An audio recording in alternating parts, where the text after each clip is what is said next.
আড্ডা ঘরে সবাইকে স্বাগত। আজ আমাদের আড্ডার অতিথি এবং বিশেষ অতিথি ব্রততী বন্দ্যোপাধ্যায়, আবৃত্তিকার, আবৃত্তি শিল্পী, আমরা তো বলবো আবৃত্তি সম্রাজ্ঞী, যিনি আবৃত্তি শিল্পটাকে নিয়ে একটি ইতিহাস গড়ে তুলেছেন। ব্রততী বন্দ্যোপাধ্যায় আবৃত্তি করছেন বহু বছর ধরে। আমরা জানি রবীন্দ্রনাথ, কাজী নজরুল, সুকুমার রায় এবং শঙ্খ ঘোষের কবিতা নিয়ে উনি মূলত কবিতা আবৃত্তি করে এসেছেন এবং আবৃত্তি জায়গাটিকে একটি অন্য জায়গায়, অন্য পর্যায়ে, অন্যভাবে উনি তুলেছেন সেই জায়গাটিকে। আবৃত্তি প্রশিক্ষণ কেন্দ্র কাব্যায়নের প্রতিষ্ঠাতা, যা পরে ব্রততী পরম্পরা নামে সংস্কৃতি এবং চারুকলা চর্চার জন্য বিখ্যাত। এখানে বিভিন্ন ছাত্রছাত্রীরা তাদের শিল্পের যে এক্সপোজার, আর্টিস্ট্রি এবং নলেজ এইসব নিয়ে কাজকর্ম করে যাচ্ছেন বহু বছর ধরে। যেটি ব্রততী বন্দ্যোপাধ্যায়ের একটি খুব গুণ, আমরা জানি উনি একেবারে এক ঘন্টা, 2 ঘন্টা, 3 ঘন্টা, 4 ঘন্টা যে আবৃত্তি যখনই করেন তখন কোনো রকমভাবেই কোনো কিছু দেখেন না এবং না দেখে পুরো অনুষ্ঠানটিকে পরিচালনা করেন। আসুন।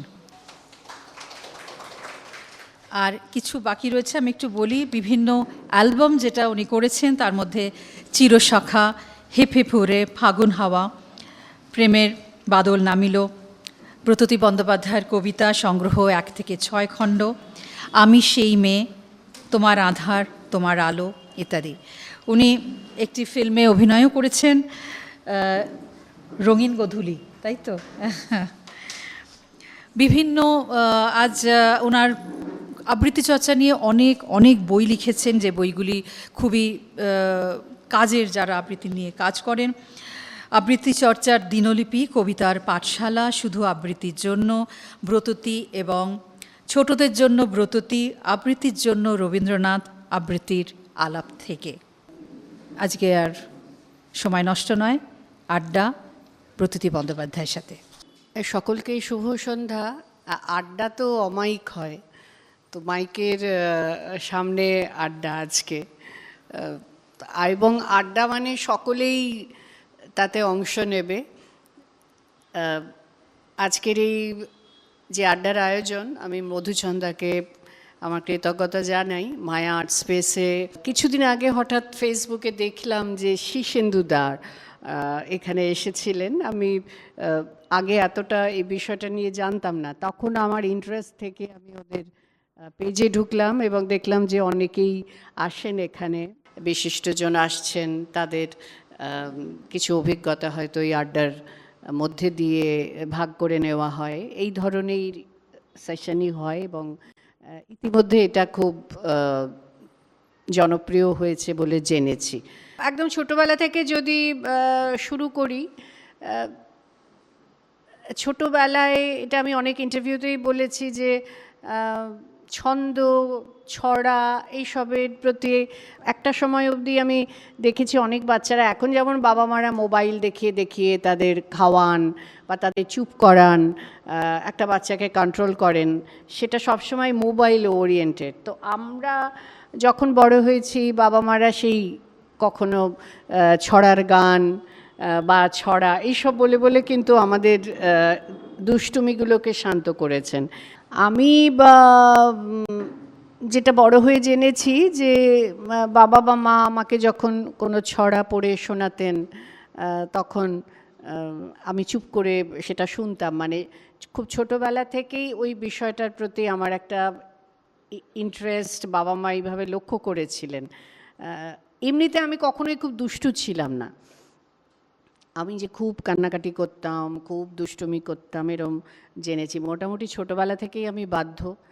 যত বড় হতে থাকি, কোনো দিনই আমাকে খুব বাবা মাকে বলতে হয়নি এটা করো, পড়তে বসো, পড়া মুখস্থ করো, হোমওয়ার্ক করো, কোনো দিনই বলতে হয়নি। বরং বলতে হয়েছে অনেক পড়াশুনো করেছো, এবার বাড়িতে গেস্ট এসছে, তাদের সঙ্গে একটু গল্প করো। হ্যাঁ, আমি এতটাই শুনেছি। এবং আমার মা বলেন যে পাড়া কালচারের মধ্যে বড় হয়ে ওঠা, আমাদের কোয়ার্টারে, পাশের বাড়িতে হয়তো বিয়ে বাড়ি, পুরো ফ্ল্যাট শুদ্ধ সবাই, নতুন বউ এসেছে, নতুন বউ দেখতে নেমে পড়েছে, সবাই হই হই করছে, আমি কিন্তু আমার পড়ার টেবিলে বসে আছি।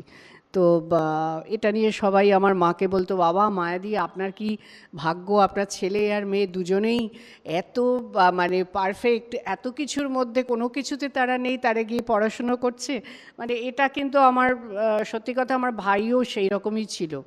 ও অবশ্য একটু খেলাধুলোর দিকে ইন্টারেস্ট বেশি ছিল, এবং এটা আমার মনে আছে, আমার ভাই দুটো পড়ার টেবিল ছিল, আমার ভাই পড়ছে, আর পড়তে পড়তে হঠাৎ আমি দেখছি আমার ভাই মুখে মুখে ওভার বাউন্ডারি মারছে, মানে এরকম করে একটা ওভার বাউন্ডারি মারলো। মানে প্রথমে বুঝতে পারিনি ওটা কি, ও পড়ছে, পড়তে পড়তে এরকম একটা করছে। তা আমি ভাবছি এটা কি করছে। তো পরে আমি ভাইকে বললাম যে তুই পড়তে পড়তে ওইটা মুখভঙ্গিটা কী করছিলি, বলে আমি একটা ওই দিক থেকে একটা 6 মারছিলাম। হ্যাঁ, মানে ওর মাথার মধ্যে সারাক্ষণ ওই ক্রিকেটটা বা ফুটবলটাও, খুব ভালো ফুটবল খেলতো, ওই ফুটবলটা ওর মাথার মধ্যে সারাক্ষণ ছিল, খেলা খেলা। কিন্তু যত যত ক্লাস মানে বাড়তে থাকলো, 8, 9, 10, ও এতই পড়াশুনোয় তার মন হয়ে গেল, মানে ওকে সারা রাত ধরে পড়তো। আমাদের বাড়িতে যিনি আমার মাকে হেল্প করতেন রান্নাবান্নার কাজে, সে উঠেও তাকে, মানে আমার ভাইকে অনুনয় বিনয় করেছে, এমনও আমরা শুনেছি এবার তুমি ঘুমিয়ে পড়ো। মানে ও ঘুমোতে পারছে না, আমার ভাইয়ের পড়ার টেবিলের পাশে তো ওর শোবার জায়গা, ও আমার ভাই সারা রাত পড়ে যাচ্ছে। তো সেই অর্থে এখন মনে হয় যে আমার বাবাকে বা মাকে সেরকম কোনো করতে হয়নি যে ওরা অন্যদিকে মন বা পড়তে বসছে না, এইসব আর কি। ছোটোবেলা হলে এখন আরও স্পেশালি ছোটোবেলার দিনগুলো খুব মনে পড়ে। আর মনে হয় আজকে যতটুকু যেটুকু মানুষের কাছে পৌঁছতে পেরেছি, এই এই শিক্ষাটাই ছোটোবেলা থেকে বাবা মার এই সাহচর্যটা না থাকলে হয়তো হতো না। আবৃত্তির দিকে ওই যে আমি বলছিলাম না যে ছোটোবেলা থেকেই আমার ছন্দ, ছড়া এই সবের প্রতি একটা আকর্ষণ ছিল, এবং অনেক ছড়া বা কবিতা আমার মানে মেমোরিতে চলে এসেছিল। আমার মা বা বাবা বলেন যে আগে তো পাড়ায় পাড়ায় সাংস্কৃতিক অনুষ্ঠান হতো, তো সেই কোনো একটি অনুষ্ঠানে আমাকে মাইক্রোফোনটা দেওয়া হয়েছে এবং বলা হয়েছে যে আবৃত্তি করতে। হয়তো একটি বা দুটি কবিতা আবৃত্তি করতে বলা হয়েছে। এবার আমাকে কিছুতেই মাইকের সামনে থেকে নামানো যাচ্ছে না, মানে আমার যতগুলো মুখস্থ আছে আমি ততগুলো বলবো, তবেই আমি নাকি মাইকের সামনে থেকে নামবো। মানে প্রচণ্ড তখন আমার মানে চিৎকার চেঁচামেচি, মা আমাকে ধরে টানাটানি করছে, কিন্তু আমি ওই মাইক ধরে দাঁড়িয়ে আছি যে আমার এতগুলো কবিতা যখন মুখস্থ আমি সব কটা বলেই নামবো। আমার প্রথম প্রফেশনাল রোজগারের কথা বলি। তখন আমি দূরদর্শনে বোধহয় ইউথ টাইম, তরুণদের জন্য এইসব অনুষ্ঠান করি। তো আমার ওইখানে আমাকে আমার ভয়েস শুনে একটা টিমের খুব পছন্দ হয়, তো তারা আমাকে, তখন ভবানীপুরে একটা স্টুডিও ছিল, প্রসাদ স্টুডিও, তো আমাকে তারা যোগাযোগ করে এবং বলে আপনার ভয়েসটা খুব ভালো লেগেছে। তখন আমি বোধহয় কলেজে পড়ি, second year, first year second year এরকম। তো আমাদের যে পুজো, সেই পুজোতে ঠাকুরের সঙ্গে একটা ভয়েস ওভার যাবে, তো সেটা যদি আপনি পড়ে দেন। তো আমার কাছে তো সেটা একটা বিরাট ব্যাপার যে ওটা পড়ে দেবো। তখন আমি জানি না ওটা পড়ে দিলে আমাকে মানে কিছু সাম্মানিক দেওয়া হবে, সেটা আমি চাইও নি, আমি জানিও না। তো ঠিক আছে, আমাকে স্টুডিওর অ্যাড্রেস দেওয়া হয়েছে, আমি কলেজ থেকে চলে গেছি ওখানে, ওই তাদের পুজোর প্রতিমার সঙ্গে আমার ভয়েস ওভারটা যাবে। তো ভয়েস ওভার প্রসাদে গিয়ে ভয়েস ওভার করেছি, ওরা যে স্ক্রিপ্টটা করেছিল সেটা বলেছি। তো বলার পরে আমি দেখছি যে আমাকে একটা খাম দিয়েছে, তো সে খামের মধ্যে 101 টাকা। হ্যাঁ, তো তখন কিন্তু মানে 101 টাকা মানে তখন কিন্তু অনেকটাই। হ্যাঁ, তা আমি ভাবছি বাবা, মানে আমি সালটা বলছি, সালটা 82-83 হবে। বা হার্ডলি 84ও হতে পারে, 82-83 হবে। 101 টাকা আমাকে দিয়েছে। তো আমি তো ভাবছি বাবা এত টাকা আমি পেয়ে গেলাম। হ্যাঁ, এবার আমার ওই যে রেকর্ডিংটা যখন হচ্ছে তখন আবার আর একটা টিম, তারাও বোধহয় কোনো একটা রেকর্ডিং করার জন্য ওই স্টুডিওতে হাজির। এবার মেবি তারা অন্য কাউকে বলেছিল, সে আসেনি বা কিছু একটা হয়েছে, এত আমার আর মনে নেই। তো তখন তাদের একজন এসে আবার আমাকে বলছে যে আমাদের একটা অনুরোধ ছিল, আপনি তো ওদের ভয়েস ওভারটা করেছেন, আমাদের খুব ভালো লেগেছে, একটু আমাদেরটা করে দেবেন। তো তখন আমি ভাবছি বাবা একটার জন্য এলাম, আবার আর একটার বুকিং হয়ে গেল। তো ওই আমার আবার আর একটা তাদের অনুরোধে আবার সেই পুজোর আগে আগে ভালোই, তখন 100 টাকা রোজগার হয়ে গেছে, আবার ওদেরটা করে দিয়ে আবার ওই 100 টাকা বা ওই রকমই কিছু একটা পেয়েছিলাম। তো এই আমার প্রথম সেই অর্থে প্রফেশনাল রোজগার, যদিও সেটা আবৃত্তির জন্য না, ভয়েস ওভারের জন্য। তবে এটা ঠিক যে ততদিনে আমি আকাশবাণী বা দূরদর্শনে তো ছোট ছোট কাজ করি, আকাশবাণীতে ঘোষণা, তারপর নাটক, রেডিও নাটক, দূরদর্শনে ইউথ টাইম তরুণদের জন্য, তখনও আমি সংবাদ পাঠ বা অ্যাঙ্কারিং এইসবের সঙ্গে যুক্ত হইনি। একটা সংবাদ পাঠ আমি আবৃত্তির আগে বলি, সংবাদ পাঠ আর অ্যাঙ্কারিংয়ের পরীক্ষার একটা খুব মজার কাহিনী আছে, গল্প, সত্যি কথা, গল্প তো নয়। অডিশন দিতে গেছি দূরদর্শনে, জগন্নাথ বসু আকাশবাণীতে তখন নাট্য নির্দেশনা, নাট্য পরিচালক, ড্রামা সেকশনে উনি হেড। নাটকের অডিশনে আমি পাশও করেছি, নাটক করি। তো এমএসসি ফাইনাল হয়ে গেছে, আমার তখন 2 মাসের গ্যাপ, বিভিন্ন জায়গায় অ্যাপ্লাই করছি, পিএইচডি রেজিস্ট্রেশনের কথা ভাবছি, এইসব 2 মাসের একটা গ্যাপ আছে, ওই সময়টা আমি আমার মতো করে মানে স্পেন্ড করতে পারি। তো জগন্নাথদা আমায় বললেন যে ব্রততী তুমি দূরদর্শনে একবার অডিশন দাও না, নিউজ রিডিং, অ্যাঙ্কারিং এগুলোর জন্য, তুমি তো এখন ফ্রি আছো। তো দূরদর্শনে আমি অ্যাপ্লাই করলাম অডিশনের জন্য। আচ্ছা, এবারে দুটোতেই অ্যাপ্লাই করলাম, সংবাদ পাঠ এবং সঞ্চালিকা। তো প্রথমে সঞ্চালিকা ঘটনাটা বলি। আমাকে স্টুডিও ডাকা হয়েছে। এবার মেন স্টুডিওতে ঢোকার আগে দরজার কাছে যখন আমি এসেছি, বা যে কোনো যারা অ্যাপিয়ার করবেন, অ্যাপ্লাই করেছেন, তারা যখন দরজার কাছে আসছেন, একটা স্ক্রিপ্ট দিয়ে দেওয়া হচ্ছে, যে স্ক্রিপ্টটা আপনাকে পড়তে হবে ক্যামেরার সামনে, সেটা পড়তে হবে। আর ওখানে এক্সটার্নাল বা ইন্টারনাল যারা আছেন, যারা সিলেক্ট করবেন, তারা কিছু প্রশ্ন করবেন, ভাইভা, কোনো রিটেন পরীক্ষা নয়, ভাইভা, আর ওই স্ক্রিপ্টটা পড়তে হবে। তো স্ক্রিপ্টে দেখছি দূরদর্শনের একটা অনুষ্ঠান সূচি দেওয়া আছে, তখন ওই শাটার দেওয়া এটা ছিল, টেলিভিশন স্ক্রিন, এমনি করে শাটার খুলে সবসময় দেখা হতো না, মা বাবা ঠিক করে দিয়েছিলেন এই সময়টাই দেখতে পারবে। হ্যাঁ, তো আমার ভাইয়ের যেমন সময় দেওয়া ছিল দেশ বিদেশের খেলা, ওটা আমার ভাই দেখতে পারবে। আমি কোনটা আমার ইন্টারেস্ট, আমার নিউজ খুব ইন্টারেস্ট লাগতো, নিউজ পড়া, তো আমি ওইটা দেখতে পারবো। সিনেমা তো দেখতেই পারবে না, হিন্দি সিনেমার তো কোনো কথাই নেই। হ্যাঁ, এইরকম বলা ছিল এই সময়টাই তোমরা দেখতে পারবে, পারমিশন নিয়ে তবে টিভি খোলা হতো।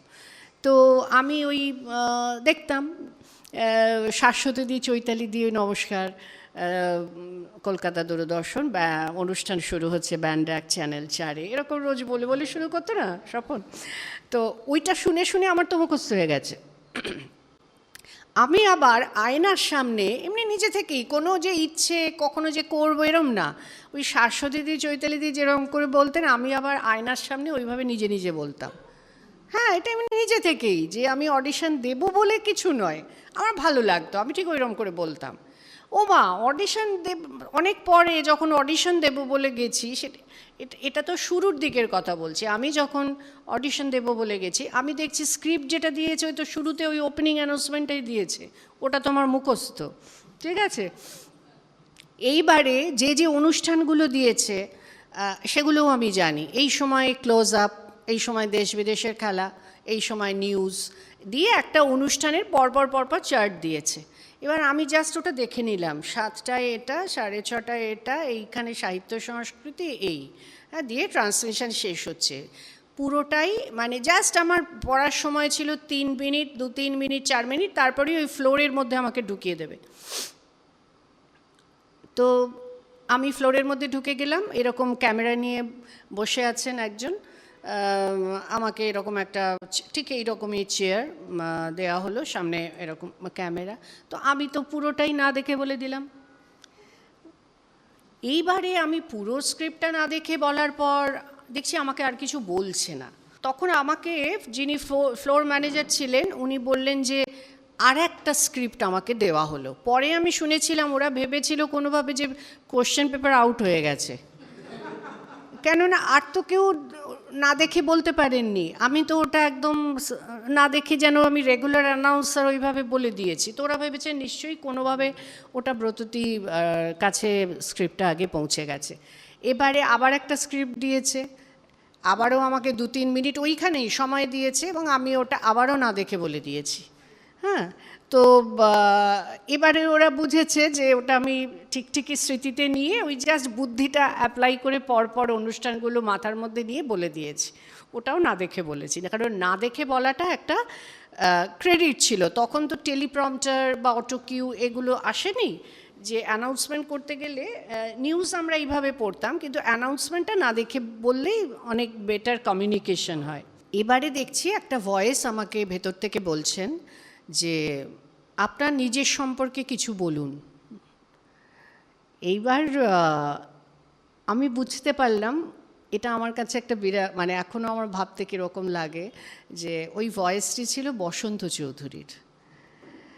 মানে এইরকম বিশিষ্টজন তখন দূরদর্শন বা আকাশবাণী থেকেও হয়তো বা এক্সটার্নাল হিসেবে যেতেন, যারা ওই সিলেকশনে থাকতেন। তো ওনার ভয়েস, যেহেতু আমি রেগুলার রেডিও নাটক শুনতাম ছোটোবেলা থেকে, বাড়িতে ওই অভ্যেসটা, আমি সব ভয়েস আইডেন্টিফাই করতে পারতাম, কোনটা জগন্নাথ দা, কোনটা শঙ্কর ঘোষ, কোনটা শর্মিষ্ঠা দাশগুপ্ত, শাওলিদি তো পারতামই, হ্যাঁ, অজিতেশ বন্দ্যোপাধ্যায় তো পারতামই, বসন্ত চৌধুরী তো পারতামই। মানে এই ভয়েসগুলো আমরা রেডিও নাটক, স্বপনদা বা প্রীতম যারা আছেন আমাদের জেনারেশনে যারা আছেন বুঝতে পারবেন, আমরা তো রেডিও নাটক শুনে শুনে বড় হয়েছি। সুতরাং ভয়েস আইডেন্টিটিটা আমাদের কাছে মানে করতে কোনো অসুবিধা হয় না। তো সেটা যখন আমি খুব থ্রিল্ড যে বসন্ত চৌধুরী বলছেন, তো আমাকে প্রশ্ন করলেন আপনি বলুন। তো এবার এই প্রশ্নটা এই কারণেই করেছিলেন যে আমি কতটা ফ্লুয়েন্টলি ব্যাপারটা বলতে পারি। তো আমি ভাবছি যে আমাকে বললেন আপনি নিজের সম্পর্কে বলুন। তখন আমার নিজের সম্পর্কে আমি কি বলতে পারি, আমি তো তখন একটা একদম ইয়াং একটি মেয়ে। তাই আমি ভাবলাম এই আজকের মতোই আমি একদম ছোটোবেলা থেকে শুরু করলাম। এবার ছোটোবেলা থেকে শুরু করলে তাও অনেকটা স্প্যান অবধি আমি বলে যেতে পারবো, কেননা যতক্ষণ না ওনারা থামতে বলবেন আমি কিন্তু থামতে পারবো না, আমাকে বলে যেতে হবে।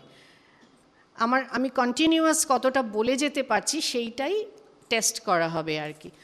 তো ছোটোবেলা থেকে কথা বলতে শুরু করলাম, এই করেছি ওই করেছি, প্রথম আবৃত্তি কোনটা করেছি, কোথায় কোন আবৃত্তি প্রথম কম্পিটিশনে করে প্রাইজ পেয়েছি, এইসব বলতে বলতে তারপর তো সে যাই হোক আমাকে থামানো হলো। এবং ঘটনাচক্রে দুটোতেই মানে নিউজ রিডিং এবং অ্যাঙ্কারিং দুটো বিভাগেই আমি সিলেক্টেড হয়েছিলাম, এবং আমি নিউজ রিডিংটাই নিয়ে পরে ওটাই আমি খুব দীর্ঘ সময়, আমি প্রায় 89-এ আমি প্রথম সংবাদ পাঠ করতে শুরু করি, এবং 2017 যতদিন আমার মানে শেষের দিকে ওটা আমি নিজেই বাধ্য হয়ে ছাড়ি, কারণ মা খুব ঘন ঘন অসুস্থ হচ্ছিলেন, বারবার করে নিউজ ক্যান্সেল করতে হচ্ছিল, সেটা খুব খারাপ লাগতো আমার, কেননা নিউজে কাজ করতে গেলে সেটা ফার্স্ট প্রায়োরিটি হয়। কোনো অনুষ্ঠান, বাড়ির কোনো পারিবারিক গেট টুগেদার বা কিছুই মোস্ট মানে ইম্পর্ট্যান্ট হয় না দ্যান নিউজ। সেই জায়গাটায় সেই সময় পৌঁছে যাওয়াটাই সবচেয়ে জরুরি। তো প্রায় 89 থেকে 17, অনেকটা পথ। তো অত বছর আমি নিউজ পড়েছি এবং আমার নিউজ পড়ার এগুলো বলছি, আমি প্রথম আমার যে একটা খুব ইম্পর্ট্যান্ট নিউজ যেটা আমি পড়েছিলাম, সেই দিনই সকালবেলা আমি উত্তরবঙ্গ থেকে ফিরেছি, আমার মনে আছে, দার্জিলিং মেলে কলকাতা ঢুকেছি। আমাকে দূরদর্শন থেকে ফোন করা হলো যে আজকে যিনি নিউজ কাস্টার তিনি আসতে পারবেন না, কিন্তু আজকে খুব ইম্পর্ট্যান্ট নিউজ, আমরা কোনো সিনিয়র নিউজ কাস্টার পাচ্ছি না, তোমাকে চলে আসতে হবে। হেমন্ত মুখোপাধ্যায় চলে গেছেন। 89, ওই দেখো সব। তার মানে আমি ধরো ফার্স্ট, আর অদ্ভুত ব্যাপার, আমি প্রথম নিউজ, আমার ডিউটিটা পড়ে 25শে বৈশাখ, 8 মে, সে বছর 8 মে ছিল, আমাকে ফার্স্ট নিউজের ডিউটি দেওয়া হলো 8 মে। তো আমি তো 8 মে নিউজ পড়বো না, 25শে বৈশাখ তো আমি কবিতা আবৃত্তি করবো, আমি খবর পড়বো না। এবার এই যে একটা কনফিউশন, মানে শুরু থেকে একটা প্রবল দ্বন্দ্ব, কী করব, আমি গিয়ে বলবো এই চান্স পেলাম, আমি খবর পড়বো না। তো গিয়ে আমি তখন সুমিত ব্যানার্জি আমাদের নিউজের প্রডিউসার ছিলেন, তো তাকে আমি বললাম যে সুমিতদা, আমি খুবই দুঃখিত, আমার কাছে আজকে একটা স্পেশাল দিন, আমার মা তখন হসপিটালে, উনি আবার টেলিভিশন স্ক্রিনের সামনে গিয়ে বসবেন ডাক্তারের পারমিশন নিয়ে, ওই মা আবার ওখানে ম্যানেজ করেছেন যে মেয়ে সংবাদ পড়বে তিনি শুনবেন ডাক্তারের পারমিশন নিয়ে, ওখানে কোথায় কোন ঘরে টিভি আছে সেখানে গিয়ে। তো কিন্তু 25শে বৈশাখ আমি তো খবর পড়তে পারবো না, আমাকে যদি আপনি একটা অল্টারনেটিভ ডেট দেন। তো আমি ভেবেছিলাম দেবেন না, তো আমার মনে আছে 9th মের বদলে আমাকে 11th মে উনি আমাকে সংবাদ পাঠ করতে দিলেন। তার মানে সেই হিসেবে আমার সংবাদ পাঠের জীবন শুরু 1989-এর 11th মে, আমি প্রথম সংবাদ পাঠ করি। তো আর স্বপনদা বলে দিলেন, আমি উত্তরবঙ্গ থেকে ফিরেছি, আমাকে বলল যে নিউজ থেকে যে হেমন্ত মুখোপাধ্যায়ের 26শে সেপ্টেম্বর। আর আমার মানে তখন তো আমি একেবারেই নতুন জয়েন করেছি, ওই অত নিউজ আর অত রকম রিয়াকশনস, আর আমি একেবারে মানে অসম্ভব ভক্ত ছিলাম হেমন্ত মুখোপাধ্যায়, আমি সারাক্ষণ হেমন্ত মুখোপাধ্যায়ের গান শুনতাম। আমি তো ভাবছি এবার আমি কেঁদেই ফেলবো।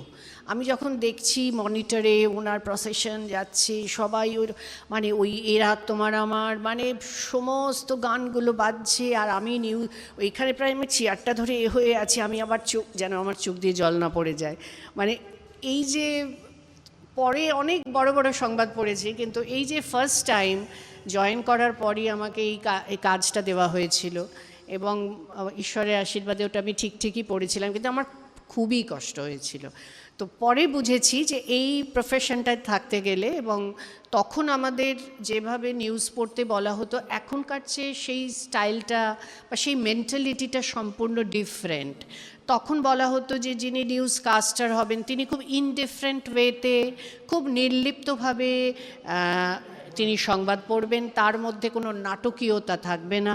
হ্যাঁ, এখন যেটা দেখি যে বিভিন্ন প্রাইভেট চ্যানেলে যেগুলো যেভাবে পড়া হয়, হ্যাঁ, যে নাটকীয়তা তৈরি করা হয়, ঘটনাগুলো তৈরি করা হয়, হ্যাঁ, স্পিড আপ করে মানে এমনভাবে চিৎকার করে করে পড়া হয়। আমি বিভিন্ন চ্যানেলে আমাকে ওরা ওয়ার্কশপ করাতে নিয়ে গেছে, আমাদের যে কটা খুব ভালো বড় চ্যানেল, যে নিউজ রিডারদের ওয়ার্কশপ। আমি কি ওয়ার্কশপ করাবো, তোমাদের ফরম্যাট আর আমাদের ফরম্যাটটা একদম ডিফারেন্ট। হ্যাঁ, তোমাদের আগুন লাগলেও যেরকম, ঝড় এলেও যেরকম, বিখ্যাত লোক মারা গেলেও সেরকম, হ্যাঁ, মানে সব, আবার পাকিস্তান আক্রমণ করলেও সেরকম, মানে সবই একরকম একটা, হ্যাঁ, উত্তেজনা তৈরি করা। আর আমাদের দূরদর্শন বা আকাশবাণীর সবসময় এটা ছিল যে এমন কোনোভাবে নিউজ প্রেজেন্ট করা হবে না যাতে মানুষ উত্তেজিত হয়। আমার মনে আছে রাম মন্দির বাবরি মসজিদ যখন ধ্বংস হয়ে গেল, সারা দেশ জুড়ে অস্থিরতা, কলকাতা জুড়েও চতুর্দিকে কারফিউ, কোনো রিডার আসতে পারছে না। আমি 7 দিন টানা নিউজ পড়েছিলাম, দূরদর্শন থেকে 7 দিন টানা। এবং তখন আমি দেখতাম নিউজ রুমে যে এমন কোনো ঘটনাই বলতে দেওয়া বা নিউজে এডিটর ওটা স্ক্রিপ্টে রাখছেন না যেটা মানুষকে মানে উত্তেজিত করবে, যেটা বিভিন্ন ধর্মের মধ্যে সংঘাত বাঁধিয়ে দেবে, হ্যাঁ, যেটা কোনো মানে যে সংবাদ পরিবেশন করলে মানে সেটা একটা সাংঘাতিক মানে ধ্বংসের জায়গায় পৌঁছতে পারে, সেই রকম কোনো নিউজ সেটা ঘটে থাকলেও সেটা প্রচার করা হতো না, সেটা আকাশবাণীতেও হতো না, দূরদর্শনেও হতো না। কিন্তু এখন ফরম্যাটগুলো প্রাইভেট চ্যানেলের ফরম্যাটগুলো পাল্টে গেছে। তো এটা হচ্ছে সংবাদের প্রথম সংবাদটা বললাম। আরও কয়েকটা যে ইম্পর্টেন্ট নিউজ আমি নিউজ পড়তে পড়তে কীরকম হয়েছে বলি। একদিন নিউজ পড়ছি, আমরা স্ক্রিপ্ট নিয়ে নিউজ রুমে গেছি।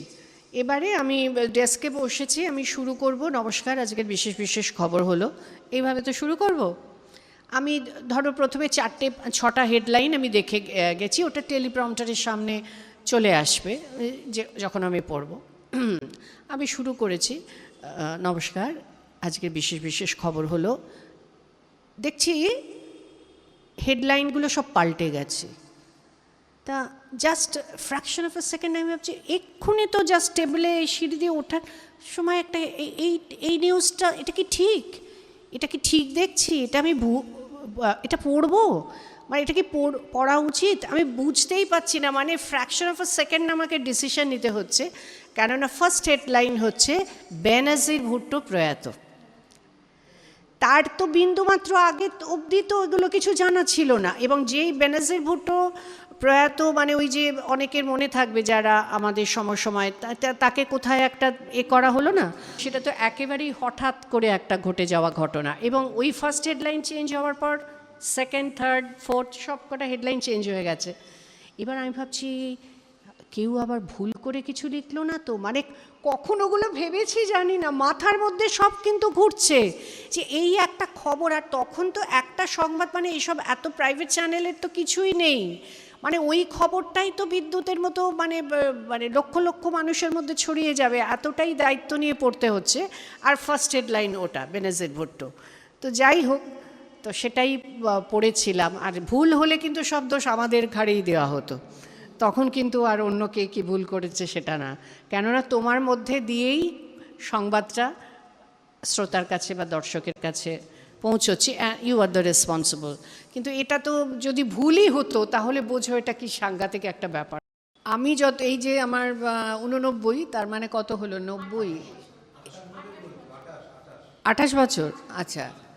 তা না, আমি কিন্তু আমার সত্যি কথাই সেরকম কিছু ভুল আমি করিনি, না সেরকম কিছু ভুল করিনি। তার একটাই কারণ, আমি খুবই নিউজ মাইন্ডেড। এবং আমার যারা ছাত্রছাত্রী কয়েকজন এখানে আছে জানে আমার কাছে খবর পড়াটাও কবিতা পড়ার মতো একটা নেশা। আমি প্রচণ্ড, মানে খবরের কাগজ ছাড়া আমি একবারে ছটফট করি।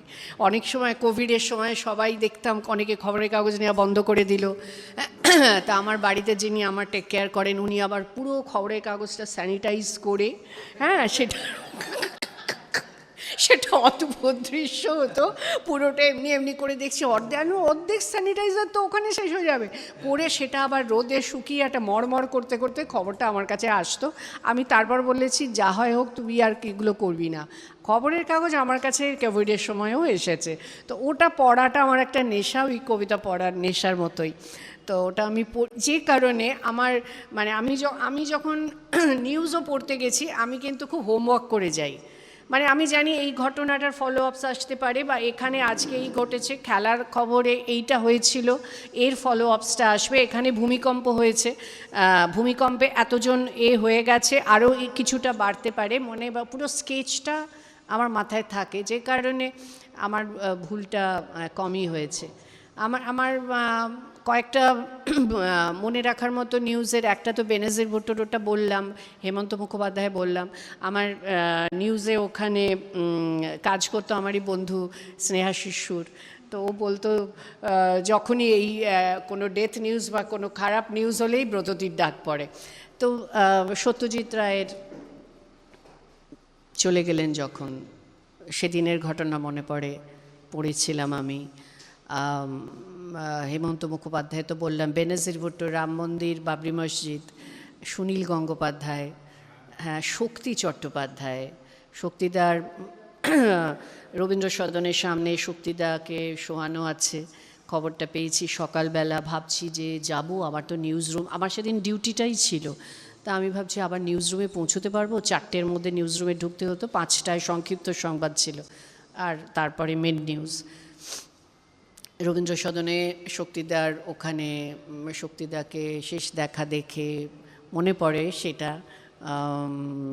জয়দা, শক্তিদাকে নিয়ে যাওয়া হচ্ছে, জয়দার কাঁধে শক্তিদা, মানে সেই সব ছবিগুলো চোখের সামনে ভাসে, যে তরুণ কবিরা, তখন জয়দা একদম ইয়াং একজন কবি, তিনি কাঁধে শক্তিদাকে নিয়ে শেষ যাত্রায় বেরোচ্ছেন, সবাই, সুবোধদা, সুনীলদা তো ছিলেনই, তাদের কথা মনে পড়ে। তো সেটা এসে আবার যখন শক্তিদার নিউজটা পড়তে কতটা মানে একটা ভেতর ভেতর যন্ত্রণা হয় তো ঠিকই, কেননা এনাদের তো নিজেদের পরিবারের মতোই মনে করেছি, তো সেই সব এগুলো মনে পড়ে। অনেক অনেক অনেক ইম্পর্টেন্ট নিউজ, বান্ধ হলেও আমি নিউজ পড়েছি, কেননা খুব কাছাকাছি থাকতাম, এইগুলো মনে পড়ে। তো নিউজ নিয়ে এসব নিয়ে অনেক স্মৃতি আছে, একটু শেয়ার করলাম। আর কবিতার কথা বলতে গেলে প্রথম কম্পিটিশনের কথাটা বলি, অনেক ছাত্রছাত্রীরা জানে, মনভাসীতেও লিখেছি।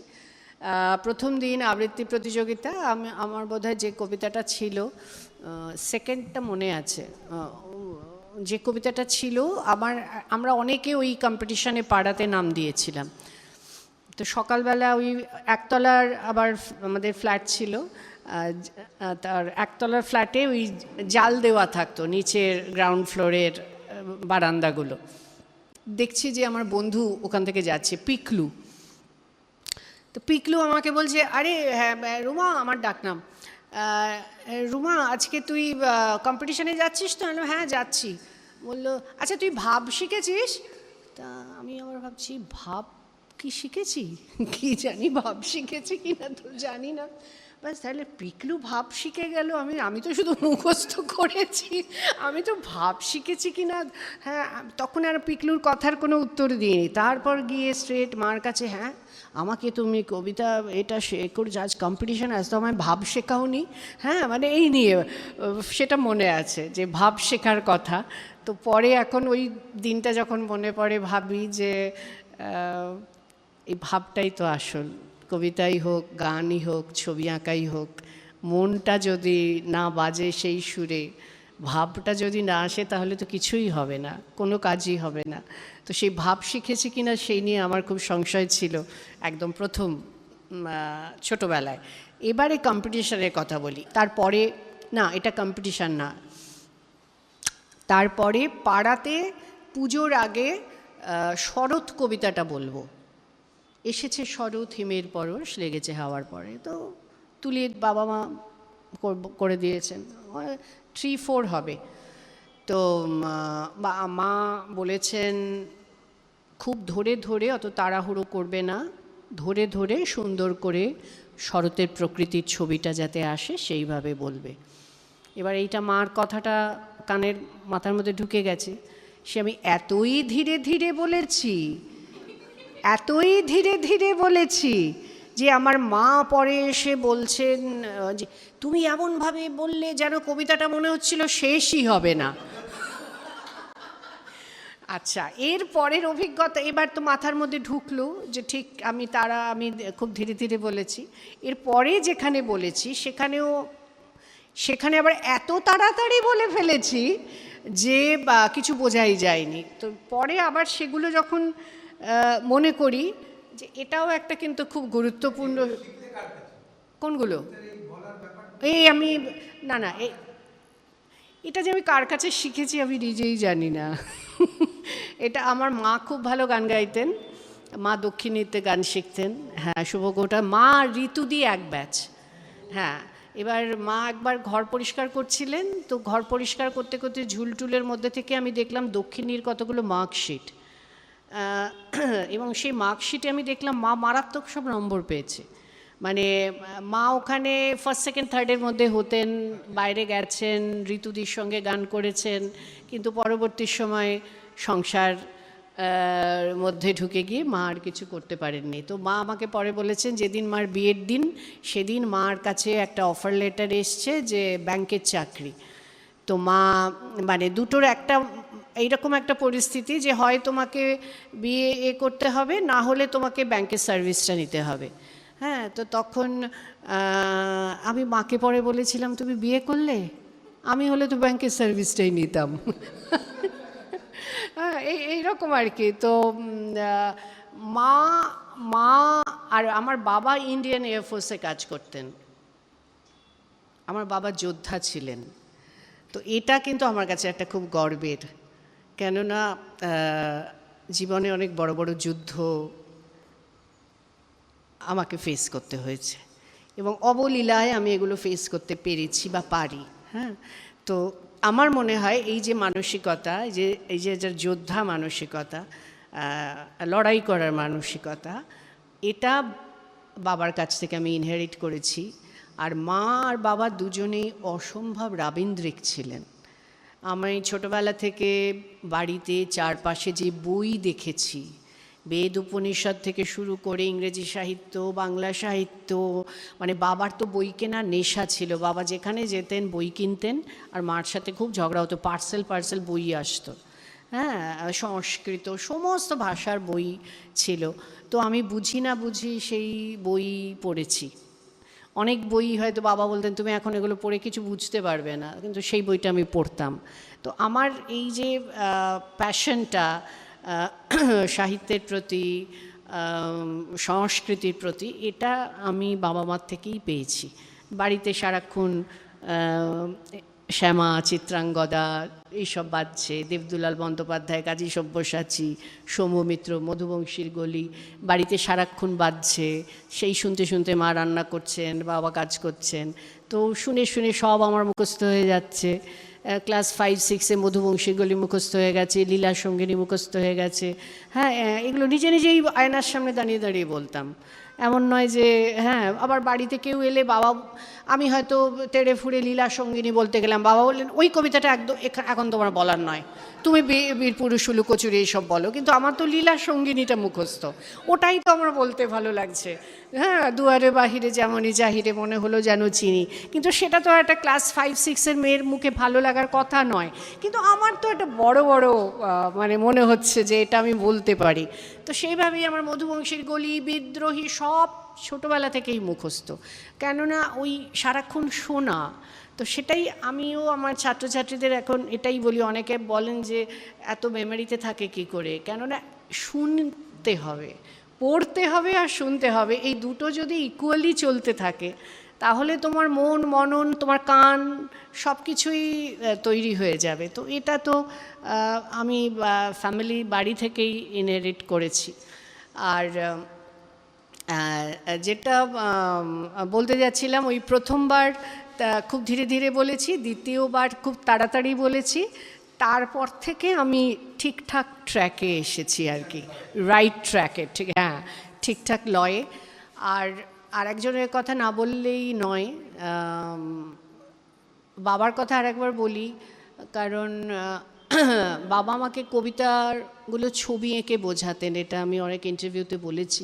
আমার স্কুলে বন মহোৎসব হতো এই সময়টায়, বৃক্ষবন্দনা, কবিতা আমাকে আবৃত্তি করতে বললেন হেডমিস্ট্রেস যিনি, যে প্রাইমারি সেকশন মানে ক্লাস 5-এর নিচে যারা তারা একটা হাফ বলবে, 5-এর ওপরে যারা তারা একটা হাফ বলবে, আর কলেজের মেয়েরা একটা হাফ বলবে, বুঝলে, বেথুনে। বৃক্ষবন্দনা কবিতাটা 3 ভাগে ভাগ করা হলো। এবার আমি তো ক্লাস 4-এ পড়ি, আমার ভাগে একটা পড়লো, আর 5-এর পরে যারা সেই দিদিদের ভাগে একটা পড়লো, আর কলেজের ভাগে একটা পড়লো। এবার আমার বৃক্ষবন্দনা, অন্ধভূমি গর্ভ হতে শুনেছিলে সূর্যের আহ্বান প্রাণের প্রথম জাগরণে, ক্লাস 3 বা 4-এর একটা মেয়ের পক্ষে সেটা আর খুব কম সময় দিয়েছিল, 2 দিন না 3 দিন। তা আমার মনে আছে, আমার বাবা রাত 10টা নাগাদ আমাকে নিয়ে বসলেন, এবার পুরো কবিতাটা আমাকে ছবি এঁকে বুঝিয়ে দিলেন।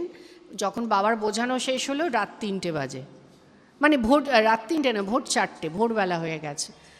এবার বাবা কিন্তু ওই প্রথম থেকে শেষ অবধি কবিতাটা আমাকে বুঝিয়ে বুঝিয়ে খাতার পাতায় এঁকে দিলেন।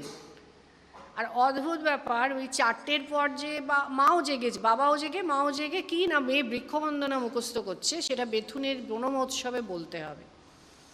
তো হলো, এবার ঘুমোলাম ওই 4টে সাড়ে 4টে। তারপর যখন সকালে উঠলাম, অদ্ভুত ব্যাপার, আমি দেখলাম যে আমার পুরো কবিতাটাই মুখস্থ হয়ে গেছে। এবার ভাবছি আমার তো পুরো কবিতাটা মুখস্থ, এবার যারা অন্য মানে দিদিরা, তাদের তো দেখে দেখে বলবে, আমি তো ছটফট করছি যে পুরো কবিতাটা মুখস্থ, আমি কেন আমাকে পুরো কবিতাটা বলতে দেওয়া হচ্ছে না, আমার ভেতরে একটা মনে হচ্ছে। হ্যাঁ, তারা তো সব মুখস্থ করতে পারেনি। সে যাই হোক, তো বলা হলো, বনমহোৎসবে আমি বললাম, বলে তো খুব প্রশংসা পেলাম। এবারে কি হয়েছে, আমি তো আর কিছু জানি না, বাড়িতে এসে রেডিও শোনার খুব চল ছিল বাড়ির সকলের।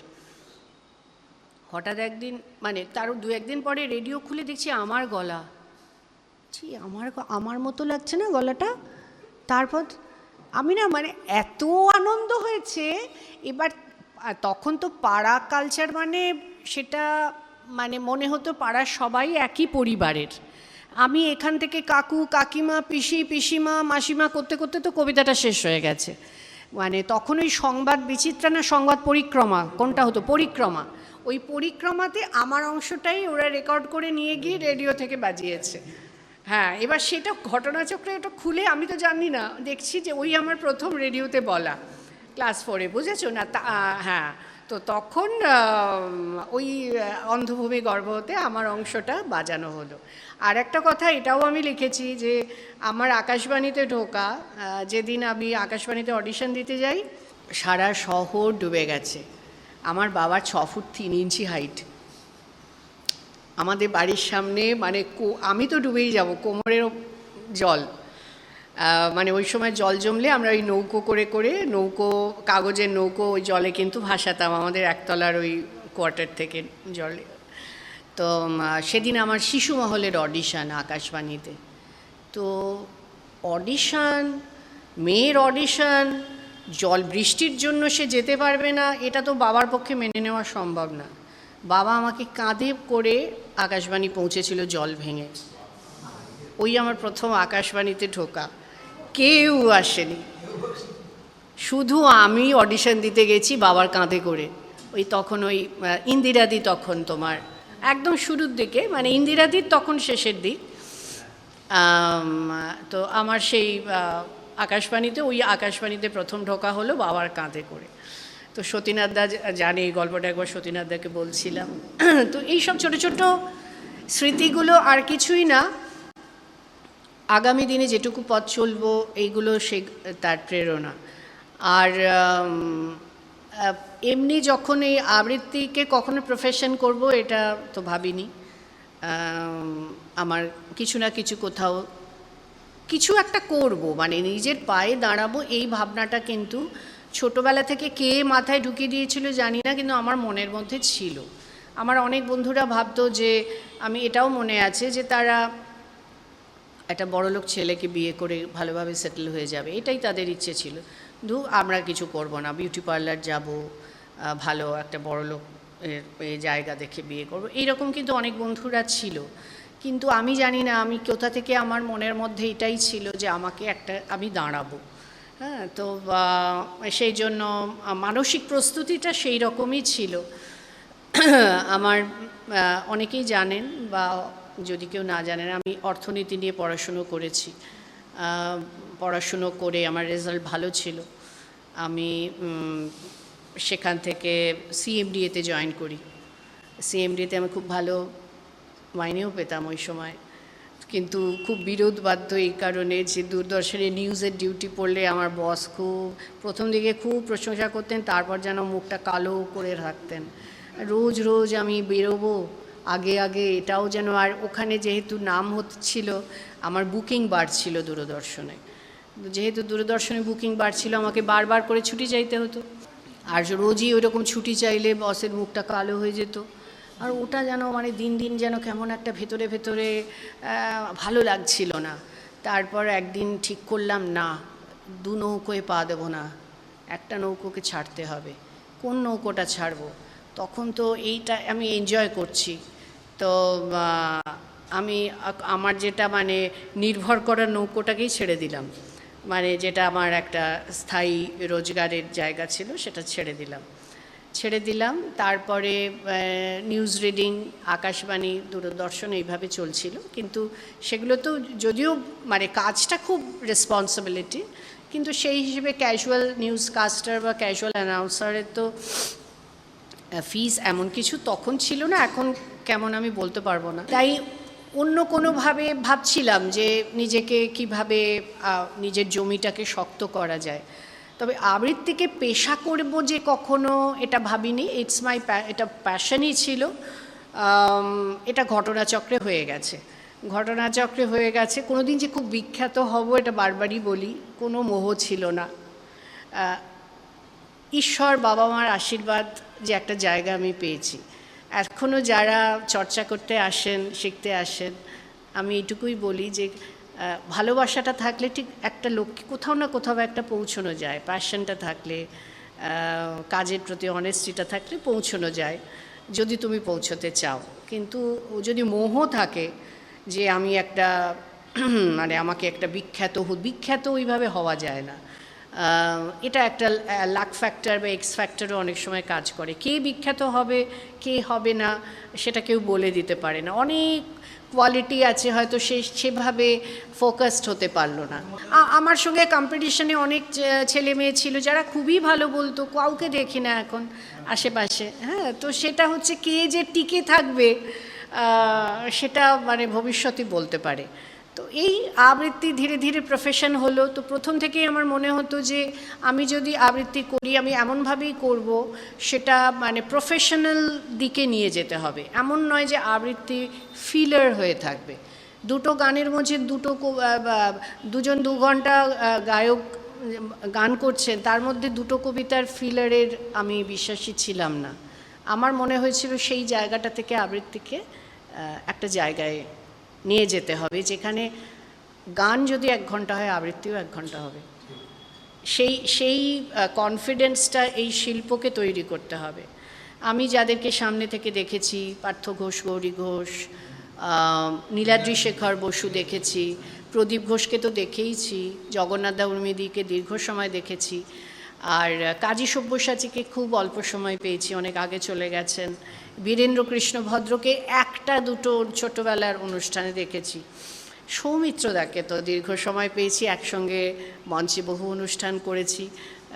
উনি আমার বাবার খুব বন্ধু ছিলেন, সেই নিয়েও মজার মজার গল্প আছে। তো এইটাই আমার ভাবনা ছিল। আর ভাবনাটা ছিল যে গান যেমন সকলের কাছে পৌঁছে যায়, গানের একটা আলাদা বার্তা আছে, সুর আছে। একটা সময় অবধি আবৃত্তি একটু এলিট একটা ক্লাস ছিল। হ্যাঁ, মানে আমি চূড়ান্ত শ্রদ্ধা করি যে মানুষটাকে, যাকে ছোটোবেলায় খুব সাহস করে চিঠি লিখে ফেলেছিলাম, তিনি শম্ভু মিত্র। আপনারা অনেকেই জানেন বা তোমরা জানো, তার চিঠিটা রাখা আছে আমার প্রোফাইলে, ওটা আমি কখনো সরাই না। তো একটা ছোট মেয়ে তাকে চিঠি লিখেছিল এবং তিনি সে চিঠিটার উত্তর দিয়েছিলেন। এটা আমার জীবনের যত বড় বড় সম্পদ আছে, আমার সর্বশ্রেষ্ঠ সম্পদগুলোর মধ্যে একটি। সেটাই আমার কাছে একটা ব্লেসিংস হয়ে আছে। কিন্তু তখনও আমার মনে হতো, আমি শম্ভু মিত্রের একক আসর শুনেছি একাডেমি অফ ফাইন আর্টসে, নাটক তো দেখেইছি, গ্যালিলিও শম্ভু মিত্রের রবীন্দ্র সদনে, 4 অধ্যায় দেখেছি শম্ভু মিত্র, তৃপ্তি মিত্র। কিন্তু আমার সবসময় মনে হতো যে আবৃত্তিকে আরেকটু সাধারণ মানুষের মধ্যে তার গ্রহণযোগ্যতা আরও বাড়ানোর কথা মনে হতো। তো সেইভাবে আমি আমার উপস্থাপনার ঢংটাকে পাল্টেছি। আমি নাটক থেকে, আমি ফিল্ম থেকে, সেট, লাইট, ব্যাকগ্রাউন্ড মিউজিক, এই সব কিছু দিয়ে আমি তাকে অলংকৃত করার চেষ্টা করেছি। সেই সময় অনেকে আমাকে একঘরে করেছিলেন যে ও নানা রকম মানে ব্যাকগ্রাউন্ড ব্যবহার করছে, মিউজিক, সেট, লাইট। কিন্তু আমার সবসময় মনে হয়েছে যে আমি যদি একটা মৌলিক শিল্পকে আরও অনেকগুলো শিল্পের সঙ্গে মিশিয়ে একটা প্ল্যাটফর্মে দাঁড় করাতে পারি একটু অন্য অ্যাঙ্গেল থেকে, তাহলে সেটা তো দোষের কিছু হয় না। তো সেই ভাবনাটা থেকেই আমার প্রথম একক উপস্থাপনা 1996 7ই ডিসেম্বর সুবীরদা আবৃত্তি পরিষদ থেকে করলেন এক সন্ধ্যায় একা ব্রততী, 3 ঘন্টার একটা অনুষ্ঠান হলো, যেটা ওপেন করেছিলেন, সেটাও আমার সৌভাগ্য, সুনীল গঙ্গোপাধ্যায় এবং সুচিত্রা মিত্র এরা উদ্বোধন করলেন। এবং তারপর মানুষ একদম কানায় কানায় পূর্ণ প্রেক্ষাগৃহ, বাইরেও অনেক লোক ছিল যারা ঢুকতে পায়নি টিকিট, রবীন্দ্র সদন। ওই 2.5 ঘন্টার যে অনুষ্ঠান, ওইটাই আমার ক্যারিয়ারের টার্নিং পয়েন্ট। ওই যে অনুষ্ঠানটার পরে আর আমাকে কিন্তু পেছনে ফিরে তাকাতে হলো না। তারপরের বছরই 1997-এ HMV থেকে আমি সেই মেয়ে অ্যালবাম বেরোলো। হ্যাঁ, এবং এই যে সিঁড়ি ভাঙাটা, এবং তারপর এটা আসলে একটাই আমি মনে হয় যে বারবার বলি যে আমি লিফটে করে ওপরে উঠিনি, আমি সিঁড়ি ভেঙেছি। প্রতিটি সিঁড়ি আলাদা আলাদা করে ভেঙেছি এবং সেই সিঁড়ি ভাঙার একটা আলাদা আনন্দ আছে। হ্যাঁ, এই আনন্দটাকে আমি উপভোগ করেছি এবং এখনও আমার মনে হয় যে প্রতিটি অনুষ্ঠানই আমি খুব এনজয় করি, আনন্দ পাই। আজকের এটা খুবই একটা ঘরোয়া আড্ডা, কিন্তু এটাতেও আমি একটা আনন্দ পাচ্ছি। এমন নয় যে এটা একটা খুব প্রফেশনাল, খুব বড় মঞ্চের কিছু অনুষ্ঠান। এটা আমার মনে হচ্ছে বাড়ির লোকজন, আমার পরিবারের অনেকে যদি একসাথে মিশে আমার কথা কিছু শুনতে চাইতেন, তাহলে যেরকম হতো এটা সেই রকম। এটাও আমি ইকুয়ালি এনজয় করি। তো আমি ততদিনই আমার কাজটা করব। আমাকে অনেকে অনেক রকম কাজ করতে বলেন, আমি সেই কাজটাই নিই। এখনও যেমন প্রচুর অনুষ্ঠান আসে, একটা মাসে হয়তো আমার 30-35টা জায়গা থেকে আমার আমন্ত্রণ আসে, কিন্তু হয়তো আমি 7টা বা 8টা জায়গা করি। আমি কেন 7টা বা 8টা জায়গা অ্যাকসেপ্ট করি? কেন আমার মনে হয় ওই অনুষ্ঠানটা বা ওইখানে আমি আনন্দ পাবো। ঠিক সেইভাবেই কিন্তু আমি এই আড্ডার এই অনুষ্ঠানটা আমি ওর আমন্ত্রণটা নিয়েছি। আমার মনে হয়েছে এখানে গেলে আমি আনন্দ পাবো। এই যে ঘরোয়া এই আমেজটাও মাঝে মধ্যে দরকার, এটাও একভাবে আমাকে মোটিভেট করবে। হ্যাঁ, তো মোটিভেশন মানে সবসময় যে হাজার হাজার দর্শকের সামনে মাইক নিয়ে দাঁড়িয়ে বলতে হবে এমন নয়। মাঝে মধ্যে কিন্তু একটা নিজস্ব গণ্ডির মধ্যে একটা ঘরোয়া আসরও থেকেও অনেকভাবে মোটিভেটেড হওয়া যায়। আমি সেই মানুষদের সঙ্গে মিশতে ভালোবাসি, সেই সব জায়গায় যেতে ভালোবাসি, সেই সব ছবি দেখতে, বই দেখতে, গান শুনতে ভালোবাসি, যেগুলো থেকে আমি কিছু পাই। কি পাই? আমি ওয়ার্মথটা পাই, উষ্ণতাটা পাই, আবেগটা পাই, আমাকে খুঁজে পাই। হ্যাঁ, এবং আমি সমৃদ্ধ হই। আমার যেমন অটোবায়োগ্রাফি পড়তে খুব ভালো লাগে। কেন ভালো লাগে? একটা মানুষ স্ট্রাগল করে একটা জায়গায় পৌঁছেছেন, এইটা আমাকে অদ্ভুতভাবে মোটিভেট করে। এই কোভিডের সময় আমি প্রচুর বই পড়েছি। আমি ইংরেজি কবিতা পড়তাম, কেননা ওই কবিতা পড়া আমার খুব কম হয়েছে। আমি আমার এক ছাত্রের কাছে রেগুলার অনলাইনে ইংরেজি সাহিত্য পড়তাম। কেন পড়তাম? অনেকেই কেন পড়িস, এই সময় তো তুই সিনেমা দেখতে পারিস, তুই আড্ডা মারতে পারিস। বললাম না, এটা তো তুমি অদ্ভুত আনন্দ পাই। কেননা ওইটা পড়তে পড়তে আমার মনে হয় উনি ওই সময় ওই কবিতাটা লিখছেন, তাহলে এই সময় বিষ্ণুদে এই কবিতাটা লিখছেন, তার মানে ওইখানে যখন এই কবিতাটা ভাবা হচ্ছে, ওই দেশের কবি এই ভাবছেন, রবীন্দ্রনাথ এই ভাবছেন। এই যে একটা কম্পারেটিভ স্টাডি করতে পারি, এটা একটা আমাকে আনন্দ দেয়। তো আমি সবসময় সেইটাই করেছি বা করি, যেটা আমি খুব আনন্দ পাই। এইভাবেই নিজের শর্তে বাঁচার চেষ্টা করি। সেটার মধ্যে উদ্ধত্ত প্রতিবাদ কিছুই নয়, নিজের মতো করে সংস্কৃতিকে, শিল্পকে, সাহিত্যকে ভালোবাসা। সঙ্গীত তো আমি তো সুচিত্রাদির কাছে গান শিখেছি। সুচিত্রা মিত্র এটা আমার জীবনের আরেক সম্পদ। আমি এত বড় বড় মানুষের সান্নিধ্যে এসেছি যে এটা আমার যে কি পাওয়া, আমি কিভাবে তা প্রকাশ করি। দিদি গান শেখাতেন, আর গান শেখানোর আগে দিদি গানটাকে আবৃত্তি করে পড়তেন। যেমন একদিন শেখাচ্ছেন, তোমার কথা হেতা কেহ তো বলে না, করে শুধু মিছে কোলাহল। তো প্রীতম, স্বপন, স্বপনদা এরা সব আছেন। তো এই গানটা যখন দিদি শেখাচ্ছেন, গানের আগে দিদি ওটা পড়তেন আবৃত্তির মতো। হ্যাঁ, নিজে পড়ে আবার অনেক সময় এটাও হয়েছে যে এবার তুই পড়, হ্যাঁ দেখি তুই কেমন পড়িস বলে ওটা আমাকে পড়তে বললেন। তারপরে ওই গানটা রবীন্দ্রনাথ কোন সময়ে কখন লিখছেন গানটার গল্পটা দিদি বলতেন, তারপরে গানটা শেখাতেন। এই যে স্টেপ বাই স্টেপ, এটা আমি আবার এখন আমার ছাত্রছাত্রীদের সেইভাবে শেখানোর চেষ্টা করি। আর দিদিকে আর একটা জায়গায় ফলো করি, যেটা দিদি সবসময় বলতেন যে গানটা মধ্যে ছবিটাকে দেখ, গান এমনি গাইলে হবে না, গানের ছবিটা দেখতে পাচ্ছিস তো সেটা কিন্তু অদ্ভুত ব্যাপার। আমার রাত পোহালো শারদ প্রাতে বাঁশি আমি দিয়ে যাব হাতে, ওইটা তো ছবিটাকে পাচ্ছি। হ্যাঁ সেইটা কিন্তু খুব ইম্পর্ট্যান্ট। দিদি এইভাবে মানে আমার কাছে যদি সেইভাবে শেখা গান কবিতা পরপর মানে দিদি এইভাবে শিখিয়েছেন, উচ্চারণ শিখিয়েছেন, যদিও মার কাছেও শিখেছি। আর আমরা ছোটোবেলায় খুব চেঁচিয়ে চেঁচিয়ে পড়তাম, ভূগোল বলো ইতিহাস বলো সবই চেঁচিয়ে চেঁচিয়ে পড়তাম। তো এই যখনই পড়তাম যদি ডয়সন্নড়ার জায়গায় বয়সন্নড়া হতো মা কারেক্ট করতেন, বা শয়ের জায়গায় ছটা উচ্চারণটা ভুল হলে মা কারেক্ট করতেন। দৃঢ় যদি ঢয়সন্নড়া ঠিকমতো উচ্চারণ না করতাম মা বলতেন কি পড়লি। হ্যাঁ তো এই যে পড়া চেঁচিয়ে পড়ার সঙ্গে সঙ্গে কিন্তু কারেকশনটা হয়ে যেত। আর তার আর একটা সুবিধে হতো বানান ভুল হতো না।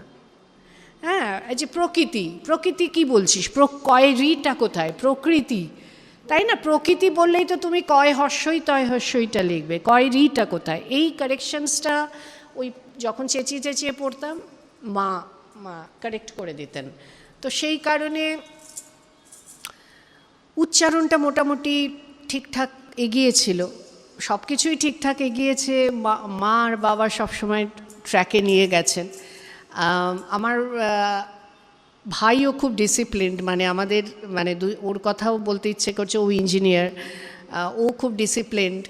তবে আমি একটু কি বলবো, আমার ভাই একদম ঝুঁকি নেয় না, মানে ও হয়তো ঝুঁকি নিলে আরও বড় জায়গায় বা আরও কোথাও, হ্যাঁ এটা ছেড়ে আর একটা জব বা এটা ছেড়ে, আমার ভাই হচ্ছে না এর মধ্যে থাকবো, এই করব, এদের সাথে মিশবো, এই একদম এই। আমার আবার একদম অন্য, আমি হুটহাট প্রচুর খরচ করে ফেলি, আমার এই জবটা ভালো লাগছে না ছেড়ে আমি ওটা নিয়ে নিলাম।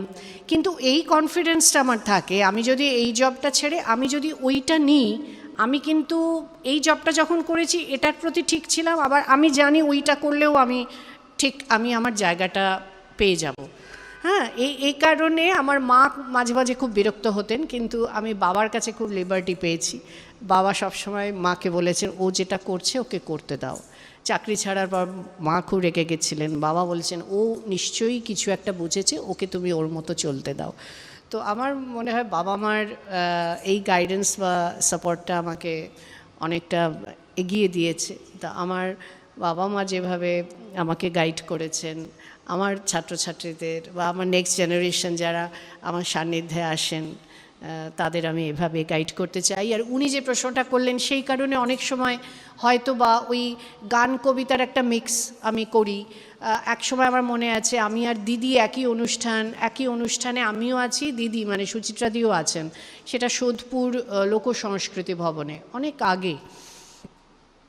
সেই দিন আমার আর দিদির মানে দিদির একটা হাফে দিদি গাইবেন, আর আমি একদমই তো জুনিয়র তখন, আমার কিছু আবৃত্তি। আর ঘটনাচক্রে সেদিন স্বপনদা সেদিন তার আগের দিন ধ্রুবদা চলে গেছেন, তার পরের দিন দিদির অনুষ্ঠান, আর সেই অনুষ্ঠানে আমি আছি। আর দিদি একেবারেই মানে মনটা ঠিক করতে পারছেন না, সবাই আসছে দিদির অটোগ্রাফ নিতে। দিদি আমাকে বলছেন যে তুই একটু বল, সবাইকে তো বলে বোঝাতে পারছি না, আজকে আমার এত অটোগ্রাফ দিতে ইচ্ছে করছে না। তো এরকম মানুষের মাঝে মধ্যে তো একটা মানসিক সংকটের মধ্যে থাকে, কিন্তু সে যখন পারফর্মার হিসেবে যায় তখন অনেক রকম আবদার সহ্য করতে হয়। তো সেদিন মনে আছে মানে আমার নিজের অনুষ্ঠানের পর দিদির গান শুনেছিলাম উইংসের ধারে বসে। দিদি একটা গান গাইছেন আর আমি উইংসের ধারে বসে আমার চোখ দিয়ে ঝরঝর করে জল পড়ছে। আমার মনে হচ্ছে যে দিদি সব নিবেদনই বোধহয় ধ্রুবদাকে মনে করে, এটা আমার মনে হচ্ছিল। কেননা দিদি, ধ্রুবদা আমি যে খুব বেশি কিছু জানি তা নয়, যেহেতু রমাদি আর আমি প্রায় প্রতিবেশী ছিলাম, আমি রমাদির কাছে অনেকটা জানতাম। তো আমার খুব মনে আছে। আর দিদির সঙ্গে একবার দিদি বললেন, এরকম দিদির সঙ্গে আমি 2-3টে অনুষ্ঠান একদম আমার ইয়াং এজে করেছি, এটাও আমার একটা সৌভাগ্য। আমি কৃষ্ণকলি করেছিলাম একটা হাফ, মানে দিদি বলছেন, আমি বলছি, তারপরে আবার দিদি কালো তা সে যতই কালো হোক, সেটা আমি পরবর্তী সময় শ্রাবণী, জয়তী, শ্রীকান্ত ওদের সঙ্গে ব্লেন্ড করে করেছি, কিন্তু শুরুটা করেছিলাম আমি আর দিদি। দিদিই বললেন, চল আজকে কবিতা আর গানে এটা আমরা নিবেদন করি, কৃষ্ণকলি আমি তারই বলি। দেশের বাইরে, মানে এটা আমার বলতে এত আনন্দ হয়, আবৃত্তি কবিতার হাত ধরে এত জায়গায় যে কখনো আমি যাব। মানে ছোটোবেলায় আমার একটা খুব কবিতা প্রিয় ছিল, থাকবো না কো বদ্ধ ঘরে, দেখবো এবার জগৎটাকে, কেমন করে ঘুরছে মানুষ যুগান্তরের ঘূর্ণি পাকে, দেশ হতে দেশ দেশান্তরে ছুটছে তারা কেমন করে, কিসের নেশায় কেমন করে মরছে যে বীর লাখে লাখে, কেমন করে করছে বরণ মরণ যন্ত্রণাকে। তো এই যে এত দেশ থেকে যে আমি ডাক পাবো, মানে আমি তো কোনো দিন এগুলো ভাবতেও পারিনি। লাস্ট টাইম আমার যখন কোভিডের আগে আমি আফ্রিকা গেলাম, আফ্রিকাতে গিয়ে কখনো আমি কবিতা বলবো, এটা তো কখনো আমি ভাবতেই পারিনি। আমি আর ইমন ছিলাম। তো আমার মনে আছে প্রথমে আমার লোপা বলেছিল, এয়ারপোর্টে নেমেই তোমার কিন্তু খুব ভয় লাগবে, অনেক লম্বা লম্বা সব লোক। তো তখন আমি তো মনে মনে ভাবছি, বাবা এই এয়ারপোর্টে নেমেছি, সত্যি সত্যি মানে সে ওই রকম বড় বড় লোক সব দাঁড়িয়ে আছে করছে। যাই হোক, তো সেই আফ্রিকাতেও অত বাঙালি এবং ওই রকম হল, সিঁড়িগুলো অবধি ভর্তি। এবং প্রথমে আমি ভাবছি যে এরা আবৃত্তি শুনবে, ঠিক আছে দেখি চেষ্টা করে। তারপরে তো দেখছি মানে 1 ঘন্টা বলার কথা ছিল, 1.5 ঘন্টা হয়ে গেছে, নামতেও দিচ্ছে না, একটার পর একটা বলে যেতে হচ্ছে, একটার পর একটা। মানে এত আনন্দ হয় না তখন, কি বলবো, মানে চোখ থেকে জল বেরিয়ে আসে। হ্যাঁ, তো আফ্রিকার কথাটা মনে হলো, যখন মিডল ইস্টে গেছি, মাস্কাট গেছি, ওদিকে কুয়েত, কাতার, দুবাই, সমস্ত জায়গায় বাঙালি অডিয়েন্স তো আছেই, কিন্তু অডিয়েন্স দেখেছি যে বেশিরভাগ মানুষ ওই কাজী সব্যসাচীতে থেমে গেছেন। তারপর যে বাংলা কবিতা বা আবৃত্তি এতটা পথ চলেছে, সেটা সম্পর্কে যারা অনেক দিন হলো বিদেশে গেছেন সেই রকম ধারণা নেই। তারা যখন শক্তি, সুনীল শুনছেন আবৃত্তিতে, তারা যখন জয় গোস্বামী শুনছেন, সুবোধ সরকার শুনছেন, মল্লিকা শুনছেন, তারপর এখন যখন শ্রীজাত শোনেন এক একটা কবিতা, হ্যাঁ তারা খুব শিক্ষিত এলিট বাঙালি। তারা পরে এসে আমাকে বলেন যে আমরা কিন্তু এইখানে থেমে গিয়েছিলাম, আপনি আমাদের এই রাস্তাটা খুলে দিলেন। আর আমি সাধারণত উপস্থাপনাটা এমনভাবে করি যেন আমাদের বাংলা সাহিত্যের একটা, বাংলা কবিতার ভাষার একটা বিবর্তন ধরা পড়ে। মানে আমি রবীন্দ্রনাথের আগে থেকে যাই না, আমি যদি যাই তো তাহলে সেটা মাইকেল হয়তো একটা বললাম, বা বঙ্কিমচন্দ্র থেকে একটা কি দুটো বললাম, কিন্তু তারপর আমি পর যাই। মানে আমি সুধীন দত্ত বলি, আমি বিষ্ণু দে, অমিয় চক্রবর্তী, যদি সেটা 1.5 ঘন্টার মতো টাইম থাকে, ধরে ছুঁয়ে কল্লোল যোগ ছুঁই। হ্যাঁ, আমি তারপর ওদের হাংরি মুভমেন্ট, ও কবিতাগুলো বেশি বলার মতো নয় কিন্তু ওদেরকে ছুঁয়ে যাই, কৃত্তিবাস। তারপরে মানে আমি ওই ফেজটা ধরার চেষ্টা করি, বিবর্তনটা। এমন নয় যে এই কবিতাটা খুব হিট হলো বলে ওইটাই বললাম, তা নয়, আমি পরপর বলার চেষ্টা করি, কেননা ওই পিকচারটাও আমি তুলে দিতে চাই, কারণ আমার মনে হয় আমার একটা দায়িত্ব আছে। হ্যাঁ, সেই দায়িত্বটা নিয়ে আমি যাই এবং আমি সেই দায়িত্বটা পালন করি। তো এটা মনে আছে, এদিকে আমি সিঙ্গাপুরে তো বহুবারই গেছি, মালয়েশিয়ায় অনুষ্ঠান হয়েছে, ইউএসের কথা বললাম না, ইউকে, ম্যানচেস্টার, ওইদিকে গিয়েছি, মানে প্রচুর দেশ মহাদেশ সবকটাই প্রায় যাওয়া হয়েছে।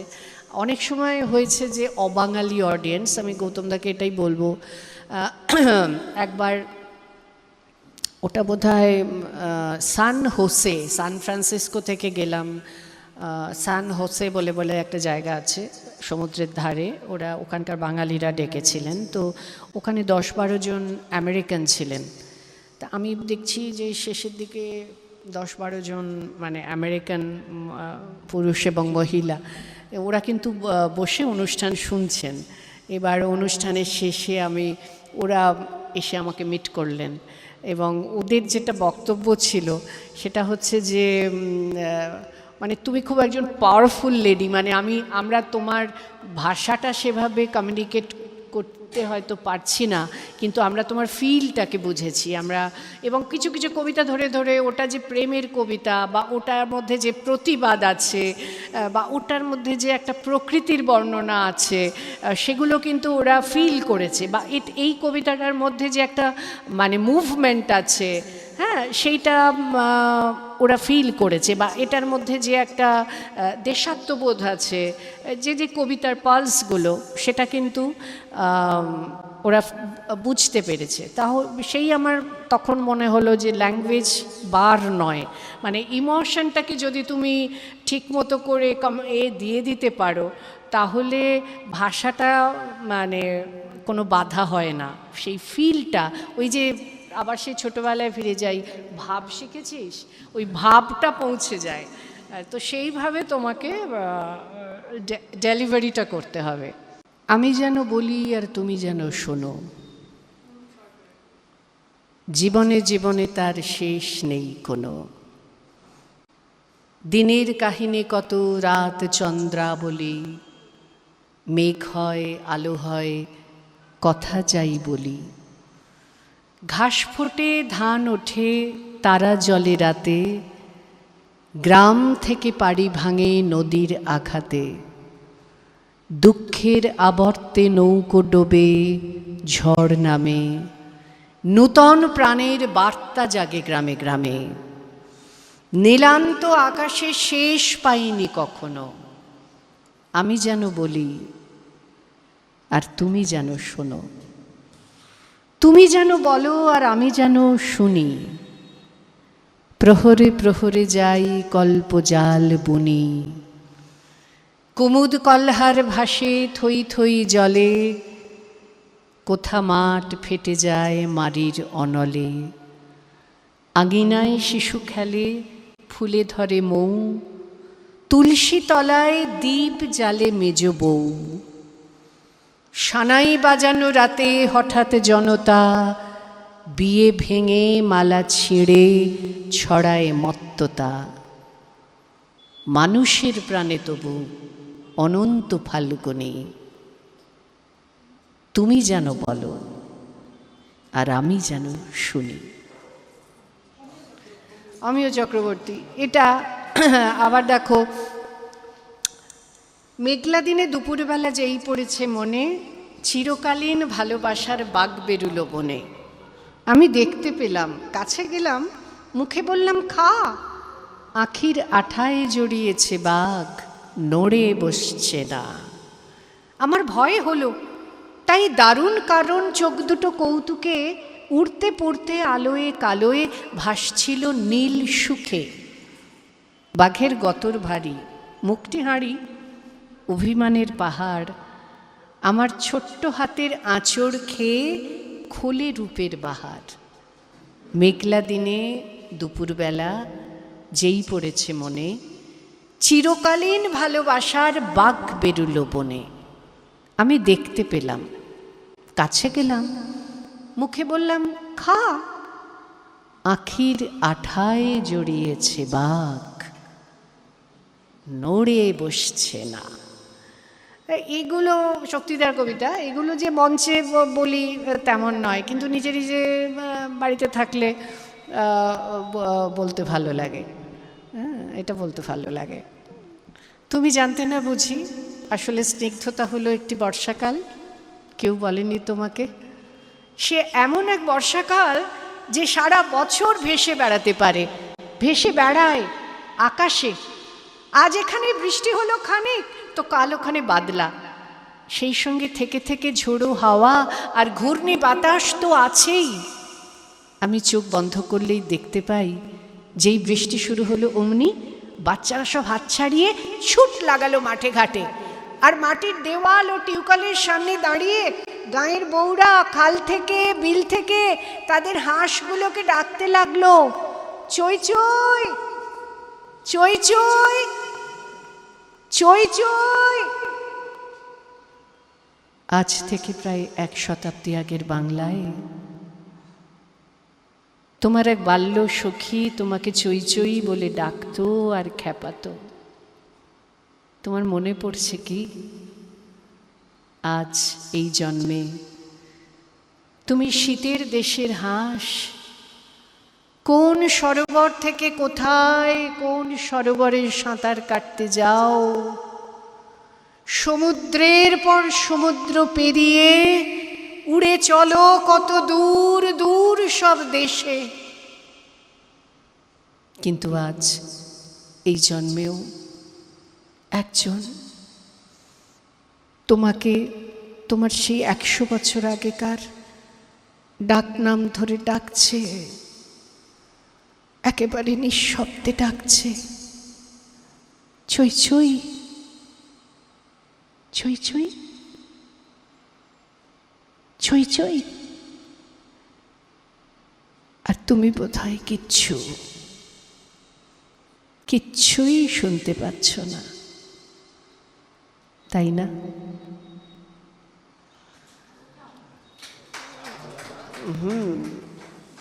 জয়দা তো এটা যে খুব মঞ্চে বলি তা না, মঞ্চের জন্য আমি যখন ছোট ছিলাম খেলতে যেতাম মেঘের দলে, ওটা মঞ্চের জন্য মেঘবালিকা, কিন্তু এটা ঠিক মঞ্চে সাধারণত বলি না। আর একটা কবিতা সুনীলদার আমি খুব বলি, মানে মঞ্চে বলি না কিন্তু বলতে ভালো লাগে। এটা আমার মনে আছে, এটা ঋতুপর্ণর সঙ্গে আমার যে ইন্টারভিউটা হয়েছিল তখন ইটিভিতে হতো, এবং ঋতুপর্ণ, আমি তখন জাস্ট একটু মানুষ আমাকে চিনছেন, ঋতু আমায় ডেকেছিল, আমি আর ঋতু সময়ের একই ব্যাচ, এবং ঋতুরও অর্থনীতি ছিল। তো সেই ইন্টারভিউতে ঋতু আমার কাছ থেকে 2টো কবিতা, মানে স্পেশালি ওর রিকোয়েস্ট আমি শুনিয়েছিলাম। একটা মনে আছে সলিল চৌধুরীর শপথ শুনিয়েছিলাম, আর একটা শুনিয়েছিলাম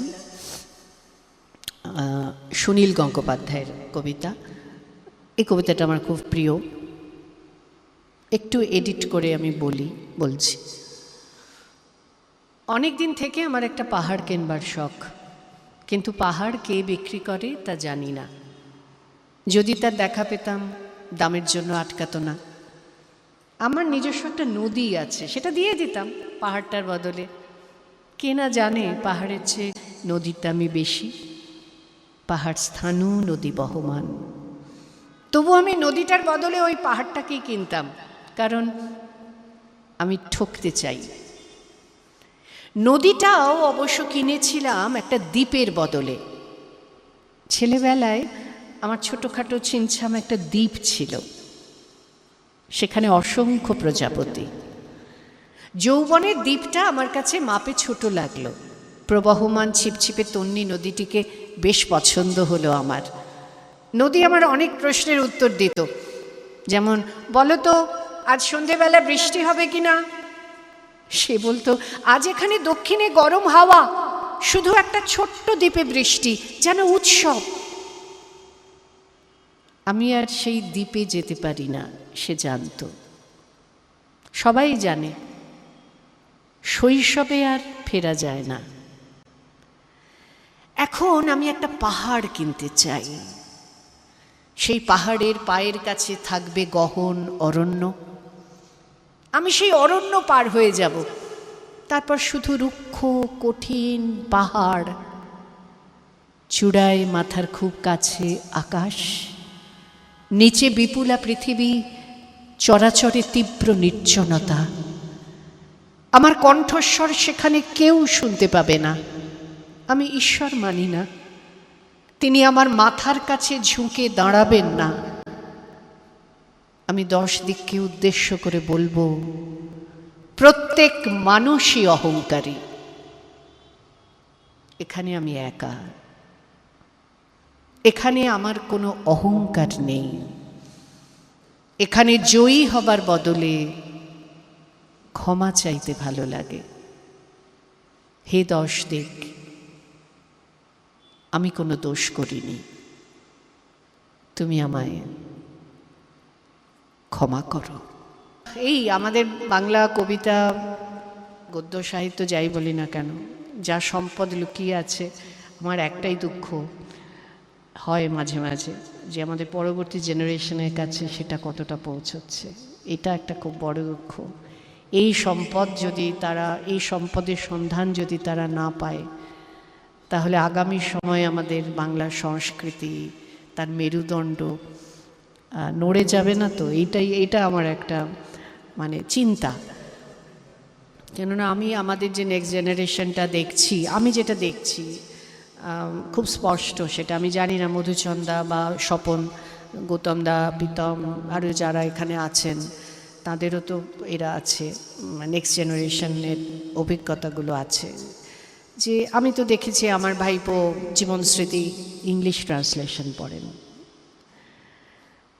গল্পগুচ্ছের গল্পগুলো অনেক সময় ওটিটিতে একটা কি সিরিজে দেখানো হচ্ছিল, ওইগুলো দেখে ওরা রবীন্দ্রনাথ জানে। শক্তি, সুনীল, নীরেন্দা, শঙ্খদা কি জানলো কিছু, তো ওরা তো বাংলা কবিতা সেভাবে পড়েও না, জানেও না, সে ইন্টারেস্টটাও নেই। আর এখন এডুকেশনটা ভীষণ কেরিয়ার ওরিয়েন্টেড। আমার মনে হয় যে তুমি ডাক্তার হবে বা তুমি ইঞ্জিনিয়ার হবে বা যাই হোক, এখন ভালো ভালো ছেলেমেয়েরা রিসার্চের দিকে কিছু যায় ঠিকই, কিন্তু বাড়ি থেকে চাপটা থাকে না, বেশিরভাগই ইঞ্জিনিয়ারিং, ডাক্তারি এইসবে যাচ্ছে। গান বাজনা অনেকে হয়তো কিছুটা পছন্দ করেন, কিন্তু তবুও এখন কটা ভালো গানের গলার ছেলে বা মেয়েকে গান শিখতে বাড়িতে তার কেরিয়ারের পাশাপাশি যদি সে করে, সে তবে হয়তো উৎসাহ দেওয়া হয়। কিন্তু শুধুই এটা করবে মানে সে গায়িকা হবে বা গায়ক হবে বা আবৃত্তিকার হবে, বাড়ি থেকে অন্তত সে ব্যাপারে এগিয়ে দেওয়া হয় না। আগামী সময়টা কি হবে সেটা কিন্তু একটা আমার কাছে সংশয়ের। আমি জানি না, আপনারা হয়তো আলো দেখেন, আমি কিছুটাই এই ব্যাপারে আমার সংশয় আছে।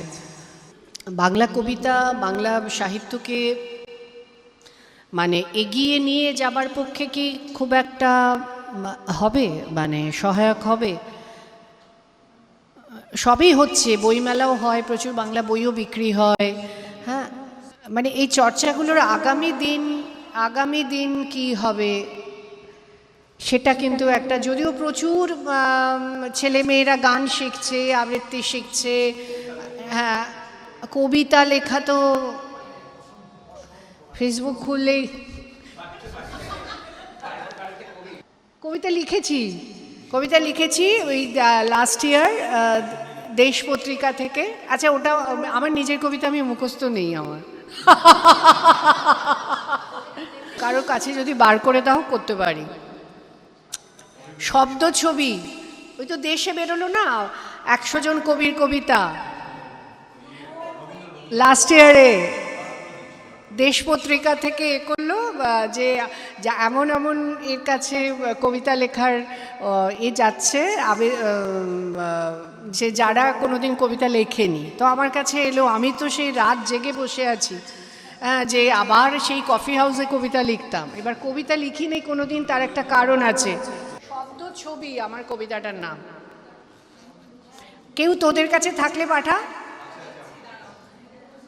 তো হ্যাঁ, যদি পাঠাতে পারিস পড়তে পারি। নিজের কবিতা আমি বলিনি, সুতরাং স্মৃতিতে নেই। তো আগে কবিতা লিখেছি, কফি হাউসে বসে কবিতা লিখে নিই, আমাদের জেনারেশনে খুব কম আছে। তো তখন জয়ই লিখতাম, আমি দেখতাম যে ওটা কোনো কবির মতো হয়ে যাচ্ছে। মানে কবিতাটা লিখে মনে হলো, এ বাবা, এ তো জয়দার মতো লাগছে। তারপরে আবার সুবোধ সরকারের মতো হয়ে গেল। হ্যাঁ, তো সেই এতে আমি কবিতা আর লিখি না। কিন্তু আমার লেখা এক সময় তো খুব প্যাশন ছিল। আমি কলেজ, ইউনিভার্সিটি ওই সময়ও লিখেছি। আমার প্রোজ বা কথিকা এই টাইপের ছোট ছোট লেখা লিখতে আমার ভালো লাগে। কিন্তু আগে অনেক তাড়াতাড়ি লিখতে পারতাম, এখন একটু ভেবে চিন্তে লিখতে হয়। তো এই যে মধুসন্ধ্যা বলছিল এতগুলো বইয়ের কাজ হয়েছে, অনেকটাই লিখেছি। বেশি ওই আবৃত্তির অলিন্দ থেকে আপনারা জানেন যে ওটা কোভিডের সময় টাইমটাকে ব্যবহার করে ওই সময় অনেকটা টাইম পেয়েছিলাম, লিখেছি। এবারও বুক ফেয়ারে ওটার একটা পুরনো অভিজ্ঞতা ছিল, আবৃত্তির নোটবুক বলে একটা বার করা হয়েছে টিউটোপিয়ায়। ওখানে আমি যে ক্লাসগুলো নিয়েছিলাম সেটার বেসিসে আমি লিখেছি। তো এইভাবে লেখাটা তৈরি হয়েছে। একটা সময় খুব লেখাটা আমি উপভোগ করেছি, কিন্তু এখন আর মানে সময় পাইনি। আবৃত্তির সূত্র ধরে কি মানে অনেক কিছু করেছি, মঞ্চ নাটক করেছি, ফিল্ম তো করেছি, ও বললই রঙিন গোধূলি। মঞ্চ নাটক করেছি যেখানে বেনুদা মানে খেয়ালির ডিরেকশনে ঠিক কোভিডের আগে আগে প্রত্যাশা বলে একটা নাটক হলো। আর ফিল্মে অভিনয় করেছিলাম। এমন নয় যে মানে ফিল্মে অভিনয় করাটা আমার একটা প্রফেশন হবে, সে কারণে মোটেও নয়। করেছিলাম এই কারণে যে আমি একটু জানতে চাইছিলাম। একটা মিডিয়ামের কাজ জানতে গেলে সেই জায়গাটা করে একটু অভ্যস্ত হতে হবে। মানে তো সেই আমি তো বুঝতেও পারিনি যে নায়কের চোখের দিকে তাকিয়ে কোনো সংলাপ বলা মানে দেয়ালের দিকে তাকিয়ে বলা, মানে নায়ক থাকবে না, মানে এই ব্যাপারগুলো আমি তো ভাবছি যে নায়কের দিকে তাকিয়ে বলতে হয়। তো এটা তো অনেকবার সেটা যে একটা মানে কোনো একটা স্পট বলে দেবে, ওইখানে ভেবে নিতে হবে নায়ক আছে, করে ইন্টারাক্ট করতে হবে। আর একটা দৃশ্য আমার মনে আছে, খুব কাঁদতে হবে, প্রচণ্ড কান্না সেখানে। মানে সে নায়িকা একটা ভুল করে ফেলেছে, কেননা স্বামীর মানে তার যে দাম্পত্য সঙ্গী তার সঙ্গে তার খুবই সুন্দর একটা সম্পর্ক, কিন্তু সে ছোটোবেলায় তার এক বন্ধুর প্রতি মানে তার যে দুর্বলতাটা সেটা বিভিন্ন ঘটনায় প্রকাশ পেয়ে যাচ্ছে। স্বামী জানতে চাইছেন, তখনও বাস্ট করছে আর কি, এরকম একটা দৃশ্য। এবং এটা জেনে যা হয়, নাটকের স্ক্রিপ্টটা যে খুব একটা ছিল তা না। স্বামী মানে প্রচণ্ড শক পেয়েছে যে তার স্ত্রী আবার তার পুরনো বন্ধুর প্রতি মানে তার দুর্বলতা প্রকাশ করেছে, সেই জন্য সে অসুস্থ হয়ে পড়েছে তার স্বামী, তো সেই জন্য সে অনুতপ্ত মানে নায়িকা। এইবারে আমাকে প্রচণ্ড কাঁদতে হবে। নাটক আমার ফিল্মের শুটিং, তার আগের দিন আমার আর সৌমিত্র চট্টোপাধ্যায়ের একটা আবৃত্তির রেকর্ডিং একটা স্টুডিওতে চলছে, বুঝেছেন গৌতমদা। তো সৌমিত্রদা আর আমি, আর সৌমিত্রদা মানে ভাবি মানুষটা, কোনো আমি আর উনি মানে রেকর্ডিং করছি, ওনার একটা পার্ট আমার একটা পার্ট। এবার একটুখানি বলছেন, বলছে ব্রততী ঠিক আছে, ঠিক হয়েছে তো? হ্যাঁ, না এটা ঠিক হয়নি, তুমি বাড়িয়ে বলছো বলে আবার বলছেন, যা হয়। তো হলো রেকর্ডিংটা হওয়ার পরে আমি সৌমিত্রদাকে বলছি, সৌমিত্রদা আমি খুব একটা কারণে আমার খুব টেনশন হচ্ছে, আপনি আমায় একটু গাইড করবেন? তখন বলছে কেন, কিসের জন্য টেনশন হচ্ছে? না আমি তো একটা তুমি একটা ফিল্ম করছো, এ তো দারুণ ব্যাপার, খুব আনন্দের ব্যাপার।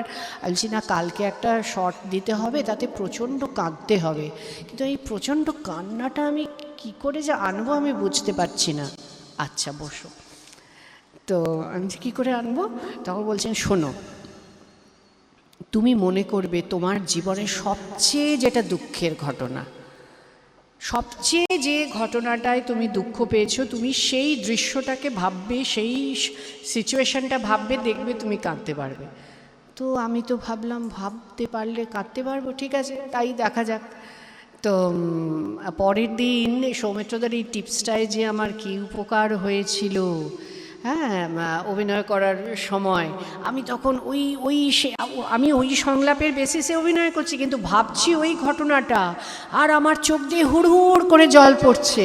হ্যাঁ, এবং মানে আমি কিন্তু মানে আমাকে আর 3-4টে টেক করতে হয়নি, ওই একটা টেকেই ওকে হয়ে গেছে। তার মানে ভাবো যে যারা অভিজ্ঞ তাদের কাছে, আর ইনি তো সৌমিত্রদা, তার কাছে যে টিপসটা পেলাম সেটা পরে আমার কিভাবে কাজে লেগে গেল। আচ্ছা, আমি আমার লেখা কবিতাটা পড়ছি, এটা গত বছর 25শে বৈশাখ বেরিয়েছিল। শ্রীজাতকে খুব ভয়ে ভয়ে সকালবেলা ওটা লিখে পাঠিয়েছি। বললাম কিছু হয়েছে কি না বলো তো। হ্যাঁ, তখন তুমি বললে তারপরে আমি এটা দেশপত্রিকায় পাঠাবো। তো তখন সিদ্ধার্থ বললো, হ্যাঁ ব্রজদি আলম এই একদম দারুণ হয়েছে, মানে অপূর্ব হয়েছে। আমি বললাম, দেখো ওই কী সব মাপো তোমরা, মাত্রা টাত্রা ওগুলো ঠিক হয়েছে? ওগুলো কি ঠিক হলো? আমি তো বুঝতে পারছি না। বলে, ও সব আপনি একদম ঠিক আছে, শঙ্খদা বলেছেন আপনার কানে যদি ছন্দটা ঠিক থাকে, শঙ্খদা এটা বলে দিয়েছিলেন, তাহলেই ওটা ঠিক আছে। আপনার কানে ছন্দটা ঠিক লাগছে, আমার কানেও ঠিক লাগছে, ওটা ঠিক আছে, আপনি পাঠিয়ে দিন। আচ্ছা, সেটা আমি পাঠিয়ে দিয়েছিলাম। আমার এক বন্ধু কৃষ্ণ সর্বরীও আমাকে একটু গাইড করেছিল, কিন্তু এটা প্রচুর কাটাকুটি করে 2-3 রাত আমায় জাগতে হয়েছে এটা লিখতে গিয়ে। আচ্ছা, এটা একদম আমার নিজের কথা, আমি নিজের কথাই লিখেছি। কবিতাটির নাম শব্দ ছবি। আমার হিয়ার মাঝে লুকিয়েছিলে, দেখতে তোমায় পেলাম যখন, তখন আমার বয়স 19। শুভক্ষণ কুয়ার ধারে, মার্জনাতে অহর্নিশ। পড়ছি তোমায়, বলছি তোমায়, আঁকছি ছবি শব্দে যখন, 19 বছর বয়স তখন। পেরিয়ে গেলাম বেশ কিছু পথ, আধার আলোয় মেঘ বরসায় একলা চলি, ফুলে কাঁটায় তোমারই রথ, সাহস দিল, শক্তি দিল, মাথা উঁচু তোমার বোধে, উচ্চারণে ভরসা দিল। তার আড়ালে হেসে কেঁদে 40-এতে ছুটল ঘোড়া তোমার জেদে। ঝড়ের রাতে হয় অভিসার তোমার সাথে, মৃণাল পড়ি বন্যা বিভা বিমলাতে, চারুলতার সঙ্গে কাটে রাত্রি দিবা, সুদর্শনা সুরঙ্গমার হাত ছাড়িয়ে পূর্ণতা পাই নন্দিনীতে। তখন আমার বয়স কিবা 50-এর শেষের বেলা, আহা তোমার সঙ্গে প্রাণের খেলা। সুদর্শনা, হ্যাঁ, এমনি করেই কাটছে জীবন তোমার সাথে, গোপন প্রেমে অভিসারে ঝঞ্ঝামুখর বর্ষা রাতে। বাঁশিওয়ালা বাজায় বাঁশি প্রতি ভোরে, ঘুমের মধ্যে শব্দ তোমার স্বপ্ন হয়ে ঝরে পড়ে। থাকবো জানি প্রহর জুড়ে তোমায় মিশে, তোমার শব্দ ছবি এঁকে উচ্চারণে ভালোবেসে। প্রথম স্বীকৃত কবিতা দেশ পত্রিকায়, এটাও আমার কাছে একটা খুব আনন্দের ব্যাপার ছিল। যেদিন মানে ভোরবেলা হয়েছে, মনে হচ্ছে আজকে দেশটা পাবো, দেশের পাতায় নিজের কবিতাটা দেখতে পাবো, এইটা একটা মানে ছোটোবেলাতে যেরকম হতো, তো একদম সেই রকম একটা থ্রিলিং মোমেন্ট আমার জীবনে। এক্ষুনি যেটা মনে পড়ছে সেটা কালামের লেখা, এপিজে আব্দুল কালামের fire of wings of fire. ওটা আমার ভীষণ আমার ভালো লেগেছিল। আর জীবন স্মৃতি তো বারবার পড়ি, যদিও সেটা সেই হিসেবে অটোবায়োগ্রাফি না, আরও অনেক রকম অটোবায়োগ্রাফিক্যাল বই বা ছবি, বায়োপিক, এগুলো দেখতে খুব ভালো লাগে। মানে যখন ধোনির বায়োপিক দেখলাম, তো আমি তো মানে ধোনির খুব ফ্যানই ছিলাম, আরও ফ্যান হয়ে গেলাম। সচিনের বায়োপিক দেখেছি, হ্যাঁ, মানে এটা আমার হয়। আমি যখন মানে বায়োপিকগুলো দেখি, আমার মনে হয় ভাই এইটাই তো আমি, মানে এইটাই আমি, মানে এই কীরকম অ্যাচিভ করছে। আর একটা ওটিটিতে একটা ইয়ে দেখলাম, ওই ব্যাডমিন্টন প্লেয়ার, বলো সিন্ধু না, ওটা বায়োপিক দেখেছিলাম, ওটাও দারুণ লেগেছিল আমার।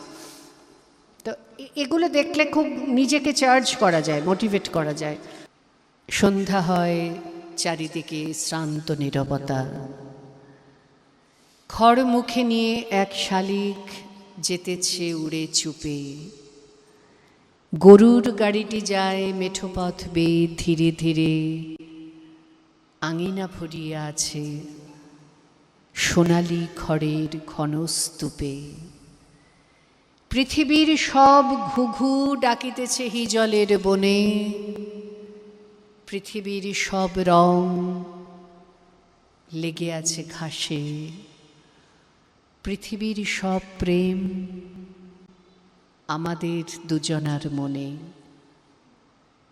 আকাশ ছড়িয়ে আছে শান্তি হয়ে আকাশে আকাশে। জীবনানন্দ। নজরুল আবার একই সময়, দুজনে একই সময় জন্মেছেন, 1899। দুজনে একদম দুরকম। একজন ভেতরে লিখছেন, ভেতরের দিকে মানে গভীরে ডুবে যাচ্ছেন, আর একজন একদম বাইরে। হ্যাঁ, আউটবাস্ট। ব্যথারে সাঁতারে পানি ঘেরা চোরাবালির চর, ওরে পাগল কে বেঁধেছিস সেই চরে তোর ঘর। শূন্যে তড়িতে দেয় ইশারা, হাট তুলে দে সর্বহারা। মেঘ জননীর অশ্রুধারা ঝরছে মাথার পর, দাঁড়িয়ে দূরে ডাকছে মাটি দুলিয়ে তরু কর। কন্যারা তোর বন্যা ধারায় কাঁদছে উতরল, হাঁক দিয়েছে তাদের আজি সাগর মায়ের কোল।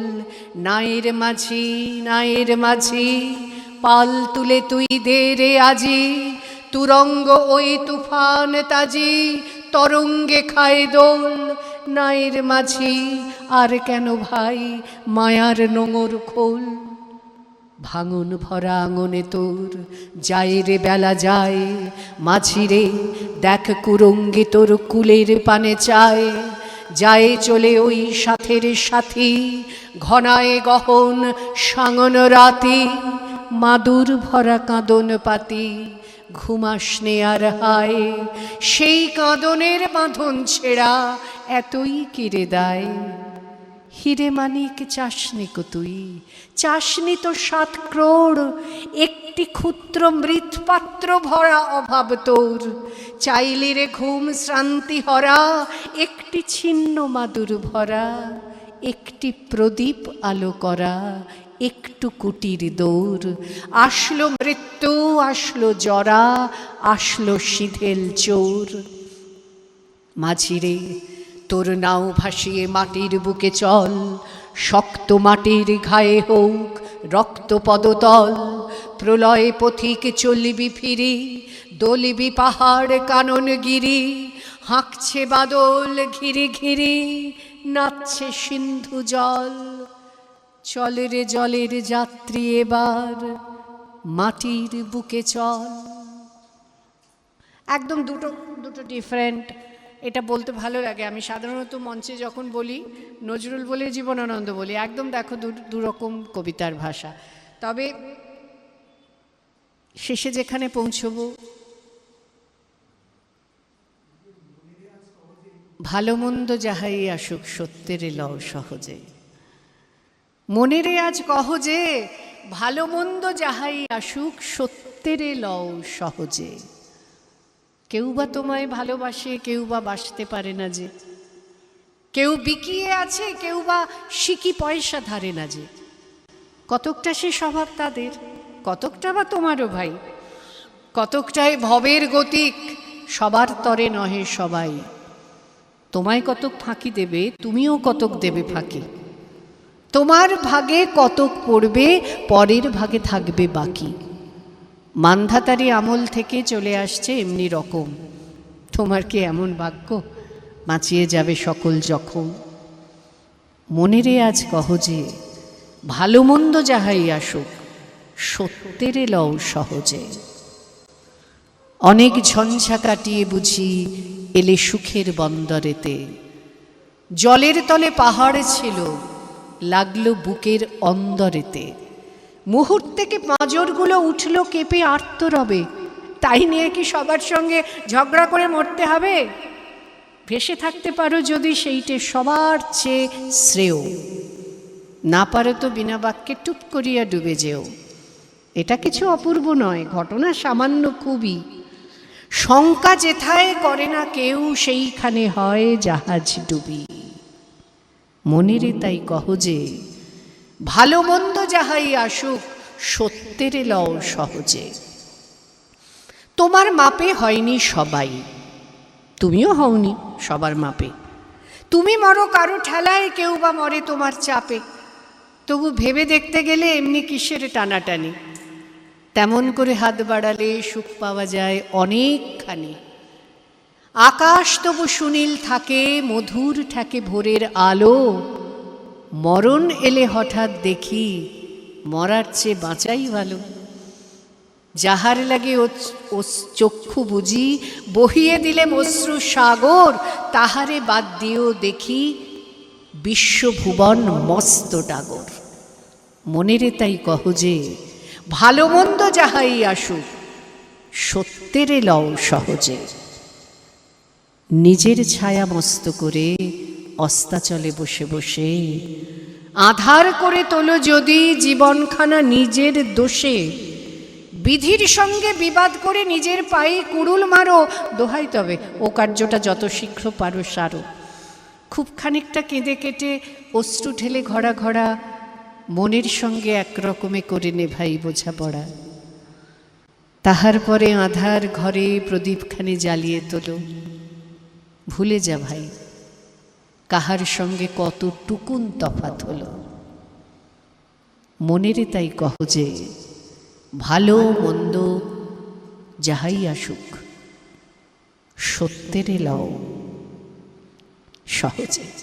আজকে আমার মনে হয় আড্ডাটা হলো, আরও কিছু প্রশ্ন মনের মধ্যে থাকলে পরে আবার একদিন এরকম বৃষ্টি ভেজা আড্ডা হবে। আষাঢ় সন্ধ্যা ঘনিয়ে এলো, গেল রে দিন বয়ে, বাঁধন হারা বৃষ্টি ধারা ঝরছে রয়ে রয়ে। একলা বসে ঘরের কোণে কি ভাবি যে আপন মনে, সজল হাওয়া জুথির বনে কি কথা যায় কয়ে।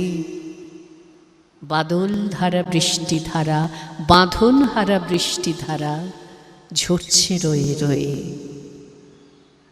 হৃদয়ে আজ ঢেউ দিয়েছে, খুঁজে না পাই কুল। সৌরভে প্রাণ কাঁদিয়ে তোলে ভিজে বনের ফুল। আধার রাতের প্রহরগুলি কোন সুরে আজ ভরিয়ে তুলি। কোন ভুলে আজ সকল ভুলি আছি আকুল হয়ে। বাঁধন হারা বৃষ্টি ধারা ঝরছে রয়ে রয়ে। গানের কথা কিন্তু খুব প্রিয় কথাগুলো ঠিকঠাক বলেছি? হ্যাঁ, ওকে। আজকে এই অবধি থাক। খুব ভালো লাগলো। মধুচন্দ্রাকে অনেক ধন্যবাদ। এত সুন্দর একটি জায়গা মায়া আর্ট স্পেস, আমি এসেছি আর্ট এক্সিবিশনে। নিচে মায়েরা ওই বুটিকেও আসি, তার শাড়ি আর জুয়েলারি আজ পরে এসেছি। যে আজকে এখানে যাব, এদেরই জিনিসটাই পরে যাই। খুব ভালো লাগে, খুব রুচিসম্মত, খুব সুন্দর। এগিয়ে চলুক মায়েরা, তাদের সকলের জন্য আমার শুভেচ্ছা রইল। ভালো থাকবেন। নমস্কার।